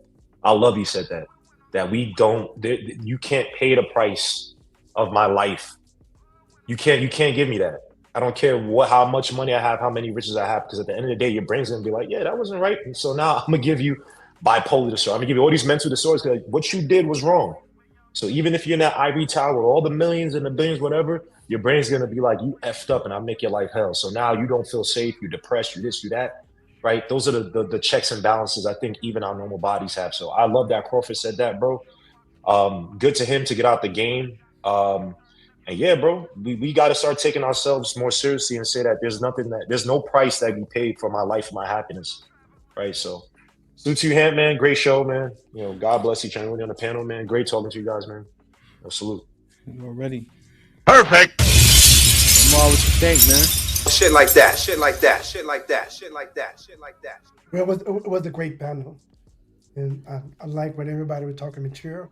First thing, the pounder, the guy that was pounding it. Nobody likes somebody that pounder because it's fake. Everybody knows somebody fake. Nobody want a fake dude or a fake person around him. You give off a fakeness. So being a pounder, some dudes have to do it. We got to give them some slack because they have to. Some of us don't have to. So we should count our blessing if we don't have to. But no, you should not be fake. And pounding is fake. Now, the money deal, the boxer deal, I think it's not always true because he might have made enough money where he could live comfortable now. So if he had no money, he might would have risked that, getting it back in the ring. And also, if you have a family, your responsibility to take care of your family. If you can make a lot of money to take care of your family, I talk about your family like your wife and kids, I ain't talking about the extended family, then it's your job to go get that money. That's my opinion on it. Now, the street shit, the street stuff, as we mature as black men, we mature now. We know the street life is a very dangerous life. We can't be pro-black or be pro-street because it means I'm okay to come up, delete my brother. Okay, I got a family here, and a dude next to me in the same apartment, it make it dangerous for me. I have to take care of it. Now, it's okay we have a past. Everybody got a past, right? We always young, we made mistakes. I'm not talking about that. I'm talking about we should not be promoting the street life. And even violence, we shouldn't promote violence unless we tell the young people to make money in it, go into boxing or judo or jiu-jitsu. Do it the right way so you can have fun and get rewarded for it. But I think that's about it. Okay. But I just want to say, nice to meet you, Rockstar. You say you're from Texas, I'm from Dallas, so I know what you're talking. The white boys out here got guns. And Mr. Sherm, you're good, man. I just want you to know sometimes I throw little rocks at you, but don't pay my man. Mr. What's Payne, up? he's OG. Appreciate it. You know, DJ Hamp. You already. Thank you for having me. Always. Perfect. Always a pleasure to see my OG brothers, man. Y'all always give me some edification. Yeah, man, I'll tell you this. A panderer is the most dangerous man to a woman. Point blank, period. And what it shows is the thing that I always talk about with the women. That I don't like when they use that naive shit. Oh, he talked me out my drawers. No, he didn't. You did exactly what you wanted to do at 18, 21, 25, 30, 35, and 40. And you know what further proves that? How they smoked Naeem out of the bushes and gave him the blues and said he was broke, dumb, and corny. Stop playing that naive shit. We know. Be a grown-up. That money shit, people need money. You can say what you want about it. People need money. He tied soul to it, which pulled on people's heartstrings. But let's come out of the hyperbole and bring it up, right? If somebody says, Terrence, I have an abundant amount of money to do the thing that you're the best in the world at, he should go do that even if he retired. You know? You don't know what punch gonna do it, but $500 million might be worth it. He just had another kid, goddammit. Now, if they say, Terrence, come do some gay shit for $500 million. Don't do that, Terrence. That doesn't make no fucking sense, and that's when your soul is in jeopardy. If they say, Terrence, come eat this pork, shrimp, crab, and lobster with me. Don't fucking do it for $500 million because that's going to put you in peril. You understand? Make sure the shit makes sense. And when it doesn't, it doesn't. You know what I mean? She airing out her sister. Glorilla looked terrible. They come from nothing. The fact that she up, why would her sister disparage her in public? That's diabolical and makes no sense. That 15 minutes of clout that she got is going to end shortly, and she'll lose her sister in the process. My mother always taught us we don't ever fight in the street. Hopefully they can make amends, but doing all that is very difficult for a superstar to come back from that after you treated them as such. I don't think she thought that shit all the way through. The Chicago shit, when I see black people dying, even me myself, it don't hit like it used to. You can watch CCT on X all day long. Black people shooting each other, killing each other. We desensitized the people losing their life, giving up the ghost. Think about that. If that don't make you more carnal than you were before you got that way, then you're not making an honest assessment. And it's a shame. And I 100% agree. We got to do something different. What that something is, we still got a lot of conversation to do. So we'll see, man. We'll fucking see, man. But awesome show, man. At what cost, man? Price of money, fame, and clout. I love y'all. I appreciate y'all. Jump in the Discord, have the conversation. Be safe and do the right thing, man. Like, share, subscribe. Tell a friend to tell a friend. And we out. Yeah.